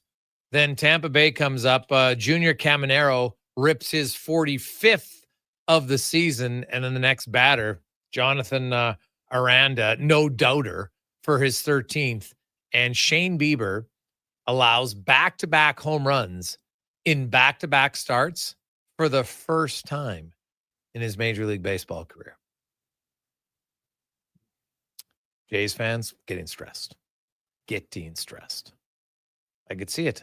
Finally, you get a run early because their offense hasn't been great early in games. Let's not get ourselves here. And then suddenly, boom, you have it back. But hey, there's lots of time left. That's why being a sports fan is it's a roller coaster of emotions. Roller coaster of emotions, for sure.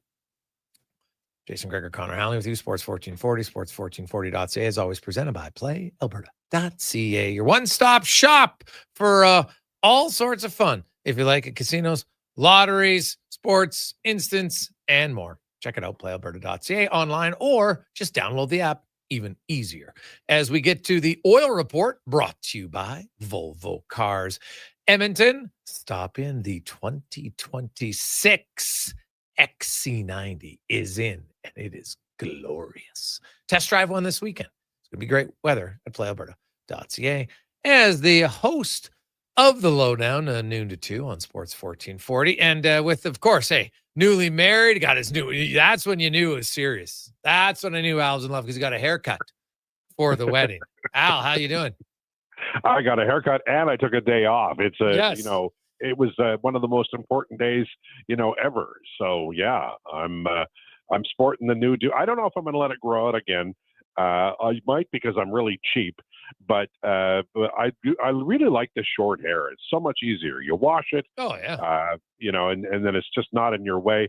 And I think I'll keep it shorter. I don't think I'll go. When you're at my age, looking like a hippie, I mean, what's the point? Sure. Well, Al, you know what? You could go even shorter if you wanted, because I can tell you that's even better fun, right? Like you want to talk no maintenance, right? All you got to do is shave it once every 4 days. No big deal. I would do it, but I don't have the courage because I don't think it would grow back. As I'm just hanging on, man. I'm just hanging on. Well, if it's not going to grow back, then who cares, right? So there you go. Let's start with just your thoughts on, hey, a three-peat was going to be incredibly challenging, no question. Because really, it would have meant 4 consecutive trips to the Stanley Cup final. That really hasn't happened since the New York Islanders when they won 4 in a row. But the news today, Florida Panther, MCL and ACL. Wow. That's awful. Yeah, for Barkov, excuse me. Yeah, he's 7 to 9 months. 7 months basically puts it at the end of April, which would mean that he misses the first round of the playoffs. Now, could he come back in the second, third round? I guess it's possible, but not if they add anybody to the roster. He can't, unless they're going to sit down some guys who are good players. But I could see if you're Florida, you say, you know what? We're going to ice our team and we're going to add some guys. And if Barkov's ready, then we'll figure it out. And maybe we'll have to healthy scratch someone who makes big money. Yeah. And I think that's, it's pretty good with the cap. I'm sure that's what they'll do. One thing that it does point out, and you mentioned the Islanders, so it kind of reminded me of something from the back of my brain. But by the time the Islanders played the Oilers in their second Stanley Cup together in '84, by the time they got there, there were so many injuries on the Islanders. Bossy was not 100%. Billy Smith was not 100%. And it's partly because they played so many, and they won the series, but they played so much playoff hockey. And if we add up the number of games that Barkov has played in the last 3 years, it's a lot. He's probably got another, season in there. And I'm not saying that's the reason for the injury, but I am saying that this Florida team is deep and strong, but Kachuk's hurt. Now they've run luck, and good on them. They've won 2 Stanley Cups, full credit for it. Nobody can ever take them back. But this might be a very difficult year for Panthers fans. Oh yeah, no question about that. It's not. It's definitely not ideal by any stretch of the imagination. And hey, you know what? For the Oilers, if they believe, hey, we're getting back, the only hurdle they were unable to get over was the Florida Panthers. Now, there could be another good team, obviously, if they're in there, so we'll see. Speaking of the Oilers, Al, their roster tonight has a lot of guys who are, I think, competing for roster spots, right? You got Mangiapane, Henrique and Savoy is the line. You got Tomasic centering Kapanen and Howard. You have Philp with Janmark. Hudson, I don't really put him in the mix. And then the fourth line guys I don't put in the mix. But, Henrique, Mangiapane are obviously making this team. I think Kapanen's on the team for sure. There's Savoy, Tomasic, Philp, and Howard. Some guys that are interested. I don't know if all 4 of them will be in the roster on opening night, but how many of Savoy, Howard, Tomasic, and Philp do you think will make the opening night roster, Al, like in the game? Not on the 23, but actually in the lineup for opening night. Okay. Yeah, that's a more difficult question. I'll say 2. I really think Philp is going to make this team. Okay. And I'll put him in there, and I'm because of the way it's set up. I think one of Howard or Tomasic. I'm not sure which. Maybe Howard, but I think that Phil probably plays, and I'll say Tomasic because they want to have a look at him, and then they would get Howard in the next game if Howard makes the team. And now this is if they make the team, right? But I think you've kind of focused on the guys who have the better chances to making the team. Yeah, and those are the guys that look like the next 4 games are better to see, like, where's Tomasic? Well, maybe not tonight because the Jets lineup isn't there yet, but usually you start to get a little bit more, like, especially those last 2 games. Like, I think you'll see all these guys play maybe the Wednesday and the Friday, just to see, okay, let's see how you are. Seattle's probably going to be close to their final roster. Vancouver's going to be close to their final roster. And the pace just slowly starts to creep up. I know it's not full regular season pace, but it's a lot higher than what it is in the first 4 preseason. Yeah, and they're doing it right this year. You know, you could make an argument that Bo Akey and maybe even Clattenburg deserved another game, but you've already your decision on those guys. They've impressed. I mean, they've been good, but you already know they're going to go down. So now, send them down, play this group of guys, let them separate, and then by this time next week, you're close. You already know who your no-brainers are, so you don't have to worry about that. But you want to give these, I'll call them bubble guys, a real opportunity. And honestly, they've shown well. I've been pleasantly surprised by some of these, Tomasic, but also, Howard has looked good to me. I really liked Philp's game. I just have to say that Philp has, to me, I know he's an older player, but he reminds me a lot of the year, and I don't remember the year, it might have been 2007, that Kyle Brodziak came in, and there was a bunch of guys. There was Pouliot and a bunch of other guys who were kind of in the mix. Schremp was one of them, and Brodziak put it all to bed. He had a wonderful training camp in preseason, and I'm getting ahead of myself here, but I do see a little bit of the same happening with Phil. He's just looked so good. Those passes he made on the 2 assists that he got the other night are really NHL plays. I think he's looked really good. Yeah, that was the 07-08 season, right? Because there you go. He got into a few games in each of the previous 2 years. I think it was like 8-8 or 10-6. I can't remember the exact number. But then he came in and it was his 3rd year. And just kind of like his 3rd year in the American League, it took off. His 3rd year in the WHL, it took off. And I remember talking to Kyle, and I was like, yeah, it kind of takes me a while to get a little comfortable, and that's okay. And then I think he scored 14 or 15 goals. What's deemed, I think, his rookie season. Yeah. He was. The Oilers made a mistake at the time. They traded Brodziak and kept Pouliot. I was happy, but it was not the right call. Brodziak ended up having a much better NHL career. Yeah. Alan Mitchell joins us. LT, let's switch over to the green and gold, and it's a must-win game for them tonight. I don't think there's any doubt about that. They've been painfully close the last few games, probably deserving to at least get one of those wins. But hey, you can always say you are who your record says you are, and the Elks can be really good for long stretches, but at key moments in games, they're just not there yet. Yeah, and I think that we have to be fair here, because this is a new coaching staff, a new build. They're still, I think, way too conservative offensively in the play calling. That's going to have be looked at in the offseason. And I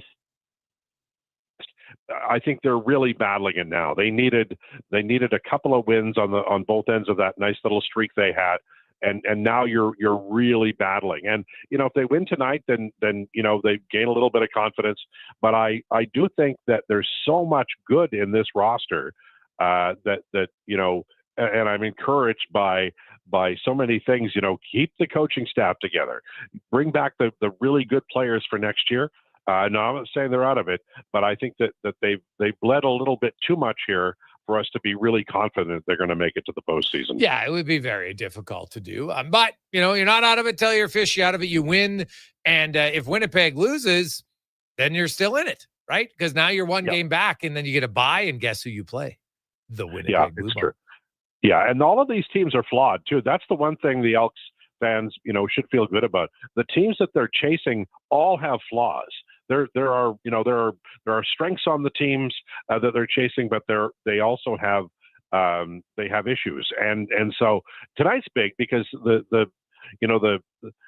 there's a possibility the Roughriders are looking past Edmonton. Everybody say no, they're not, but it is possible. It happens to really good teams, and if they can get lightning in a bottle, it's been a very emotional week, and if they can win that, then the belief is strong, right? And I think tonight's going to be a tremendous night. I really do. You mean tomorrow for the Elks?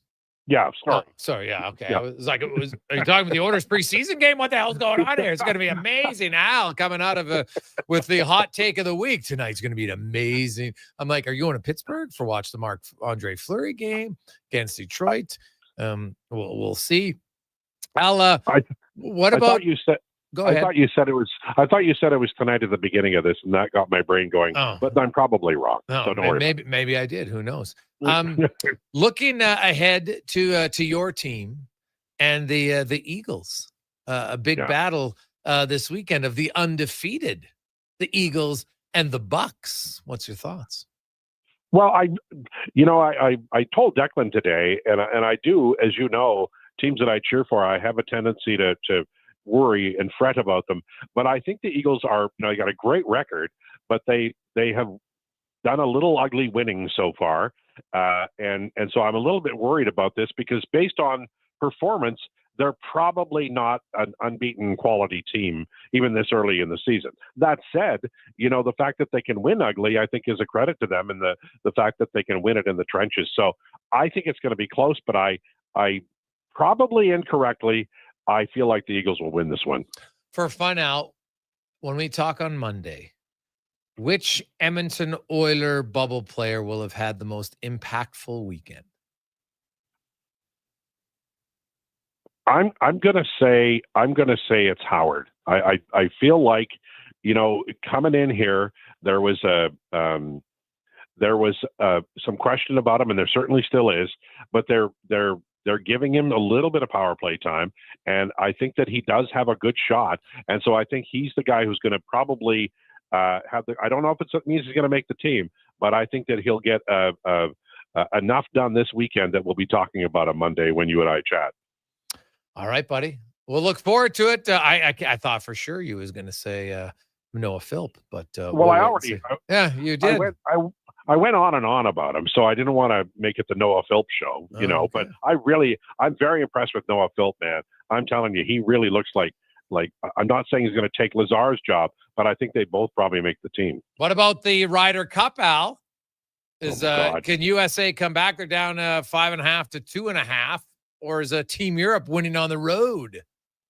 Well, I think when it looked like it was 5-3, and it did for much of the day, then I felt like the Americans were in a good spot. But those little half ones are real buggers when you get into the later rounds of the tournament. So I'm going to say it's going to be close, but it looks like Europe has it this year. Al, have a great weekend. We will chat with you on Monday. All right, be good. There you go. And 833-401-1440. Hey, and Vishwa has sent us a pair of seats for tonight. Couldn't make it, didn't want to waste them, so let's bring it up again. Just text in Friday with your name and your email, and we'll do it a quick one, and someone's going to get a pair of seats. 100% you can go, though. Don't wait. No. You got to know you can go. Don't text in if you can't go. Speeds it up. 833-401-1440. 833-401-1440. Sure, your couch is comfortable, but watching the game is always better and on the rocks. With crystal clear TVs, you won't miss a single play, and the specials are a major league win. Pre-game warm-up starts with specials 30 minutes before the puck drops. Get 69-cent wings and $5.75 Molson Canadian and Coors Light drafts, and play score and win every game for your chance to win big. Be part of the action this hockey season. See the menu online at ontherocksyeg.com. And now Action Electrical's testing team is on defense duty. They're the guardians of safety and compliance, a critical part of any lineup. Precisely. They perform rigorous safety and code compliance testing for commercial operations. Think of them as the referees, ensuring everything is up to standard before disaster strikes. Their preventative plays are legendary, spotting faults early. Hire the Action Electrical team to bring home a win for your project. Visit actionelectrical.net. At Fountain Tire, get up to 25% off select tires, up to $125 off a set of 4 select Goodyear tires, and $50 off $150 service until October 18th. Restrictions apply. Book today. Fountain Tire. We're on this road together, Canada. Find incredible savings on everything you need for your home at The Brick. Save up to $800 on sofas and up to $1,000 off select major appliances when you buy 2 or more. Whether you're furnishing a new space or refreshing your current one, The Brick has designs to fit any style and budget, all backed by their exceptional service. Visit one of their 4 locations in Edmonton, downtown, South Common, West Edmonton Mall, or 137th on the north side. See in-store for details and exclusions. The Brick, saving you more. I'm a little hungry. I've got booster balls from Booster Juice. Booster what now? Booster balls. They're little protein bites packed with nutrients. Chewy, crunchy, yummy, and new flavors all the time. Like this little guy. The new mint chocolate booster ball. Peppermint, cocoa, coconut, peanut butter, maple syrup, all rolled up into a delightful little bite-sized snack. Why am I just hearing about this now? I don't know. Can I have one? No. Booster Juice, Canadian born, blending since 1999. When you get into a new Tacoma, you might suddenly find yourself expertly tackling bumps and boulders on backwood trails with a confidence you just didn't have during pothole season. All that's left to do is drive it home. Get in and go right now at Toyota, where you can lease a 2025 Tacoma 4x4 double cab SR5 from $115 weekly for 60 months at 6.79% with $7,699 down. Visit shoptoyota.ca or your local Prairie Toyota dealer today. Tonight, get ready for a one-of-a-kind experience with two of hockey's most legendary enforcers. Century Casino Edmonton presents an evening with Marty McSorley and Kevin McClelland. Hosted by Louis DeBrusque, they'll take the stage for an unfiltered night of stories, laughs, and memories. Hockey legends Marty McSorley and Kevin McClelland at Century Casino Edmonton. Tonight, hurry, get your tickets now from Ticketmaster.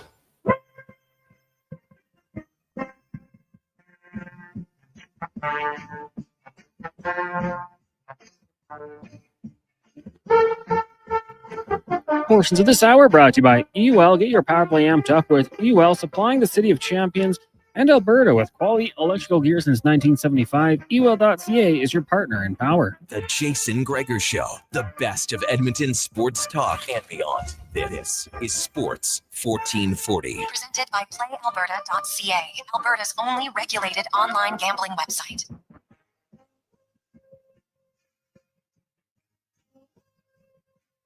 .547. It's the final countdown of the week. You made it through. Thanks for joining us. As always, another very successful week here in Sports 1440. More of you subscribing and following online. Thank you very much. That opens up more opportunities. So we very much appreciate it. If you've got nothing to do this weekend, just go to Sports 1440 AM YouTube and just hit the subscribe button. And when we come out, it's like you gave us a gift over the weekend. Takes 2 seconds. And we can see what the numbers grow like over the weekend. That would be outstanding. Absolutely outstanding. So speaking of outstanding, Ernie Clement with a big 1-out single or 2-out single, drives in Varsho and ties the game. So we go to the top of the third. Some offense early between the Jays and the Rays. Obviously, Jays are watching the out-of-town scoreboard. And Baltimore is leading the Yankees 3-2 right now. And another one, Texas over Cleveland in the bottom of the second. No score between Detroit and Boston. So those are the games that obviously have implications. We know Seattle's in for sure. It's just a matter of if they'll be the number 2 seed or potentially the number 1. Houston, the late game. They're taking on the Dodgers. Now, the Dodgers clinched last night, so they don't really have much to play for now. So, they're taking on the Angels. The Dodgers are taking on Seattle. My bad. Dodgers taking on Seattle. They don't have much to play for. Seattle still does. They're 1 game back of both the Yankees and the Jays. And so they feel like, hey, if those two teams both lose out, maybe we can catch them. We'll see. But obviously, if the Jays, an ideal situation for Toronto is they win tonight, Yankees lose, and then they're 1 game up. And all they got to do is win one of their final 2 games because they own the tiebreaker. So that would be, it doesn't guarantee you're going to win those 2 games, but it would put you in a much better position. Hey, Greg's, I'm doing the triple header this weekend. I'm curious, how many fans do you think will go to Oilers, Elks, Oilers? Dan, you're a diehard. You're a diehard. I don't know. If it was regular season, like I remember when the regular season happened and you would have Elks and then Oilers back-to-back, sometimes like on a Saturday, 5 o'clock, 8 o'clock start. People, I remember doing it once with my friends. It happened to have to be my birthday, so it didn't work. We had a lot of fun doing that. So that's like a fun one, right? You go to watch the Elks game, and then you jump on the you used to jump on the LRT and go over to Rexall. Nowadays, you could easily do it. You just take an Uber. It's pretty close from Commonwealth over to the hockey rink. So yeah, you can do it. It's It's a little dicey at the 5 o'clock to 8 o'clock start, although let's be honest, it's never 8 o'clock. It's like 8 to 10. So I think if you have a plan of execution of, okay, we bolt, maybe it's not a close game. You can leave with a few minutes left, jump in the Uber, get you right there, drop you off in front, and you probably have time to, wheel up the escalator on and around, and you come in the building. So yeah, you can do it. I don't know about you might be in your own boat there, and you might be in your own boat. So there you go. Boys, my dad and I used to do the double headers. Unreal. We loved it. Yeah, it's great. Who wouldn't? It's super fun when you can do it. I get it. Hey, guys, with Barkov out, does that open up Florida as a destination to trade McDavid to? Peter. I don't think so. They got a lot of contracts in Florida. I'm going to have to look at the Panthers and even first of all, I don't think that. Let's just stop it. They're not even going to happen. I'm not going to. But just for fun, and look and say, okay, well, no movement clauses. Kachuk, Reinhardt, Bennett, Verhaeghe, Marchand, as well as Seth Jones, Aaron Ekblad, Gustav Forsling. So if you're going to do it now, because Barkov's on LTIR and you don't think he's coming back, okay. But I guess Anton Lundell would be the first guy coming to Edmonton. He has, he's a younger centerman. He's a good player, making $5 million. So that would be one. But they'd probably want more. And I just would, that'd be like, I don't know if as a player, your pride factor, if you're Connor McDavid, accept a trade to the team that beat you. And I know there's the attitude of if you can't beat him, join him. And I understand that. But let's just say in a magical world that was offered, I don't think he would do it. That's just my hunch on it. So, but also I don't, the Oilers aren't trading Connor McDavid before the trade deadline. The only time they're trading Connor McDavid, I'm going to say this, I don't think they're trading him because he's gonna stay in Edmonton. But if some weird situation occurred, I think it would be a trade that happened at the end of the season before July 1st. That's how I view it. So, but I don't think Oiler fans. We had Dan Rosen on earlier. We've had lots of people from out of Edmonton who believe that Connor McDavid has stayed in Edmonton. So there you go. Cons, give me your thoughts. What's your NFL game outside the Chargers? Do we know you watch the Chargers? What's your NFL game to watch this weekend? Well, hey, Chargers Giants will be fun. Gregor, I'm going to start it all off on 7:30 a.m. You got the Dublin game between the Steelers and the Minnesota Vikings. Anytime I can get a little extra football, I'm going to be in. But I think Eagles Bucks has to be the game for me, followed by the Ravens and the Chiefs. Those two games are going to be really good matchups. Like, think about it. One of the Ravens or Chiefs is going to be 1-3. Like, who would have thought that at the start of the season? So those are the two for me. Man, Monday Night Football. I don't want to say I'm not going to watch it, but Jets, Dolphins, Broncos, Bengals. Come on. Like I was just going to say that. What do you mean, man? You don't think Tua is going to go off on Monday night against the Jets? Two matchups of winless teams.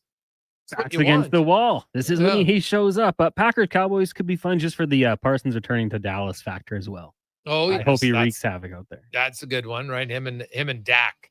So there you have it. Have a great weekend, everyone. Please do not drink and drive. Don't be inebriated. Don't weed and drive. Get home safe wherever you're going, whatever you're doing. So you and all your loved ones and buddies and friends can chat about your weekend next week. On behalf of Connor Halley, Declan Kruger, Wanye Gretz, all of our guests today, thank you so much for listening and watching. Let's get to a Sports 1440 update brought to you by 01 Hockeyology. Looking to take your game to the next level all throughout the year? We'll do it at 01.ca. Sign up, register today, and you get 18 skates for $300 a month. It's a pretty good deal, 01.ca. Good night.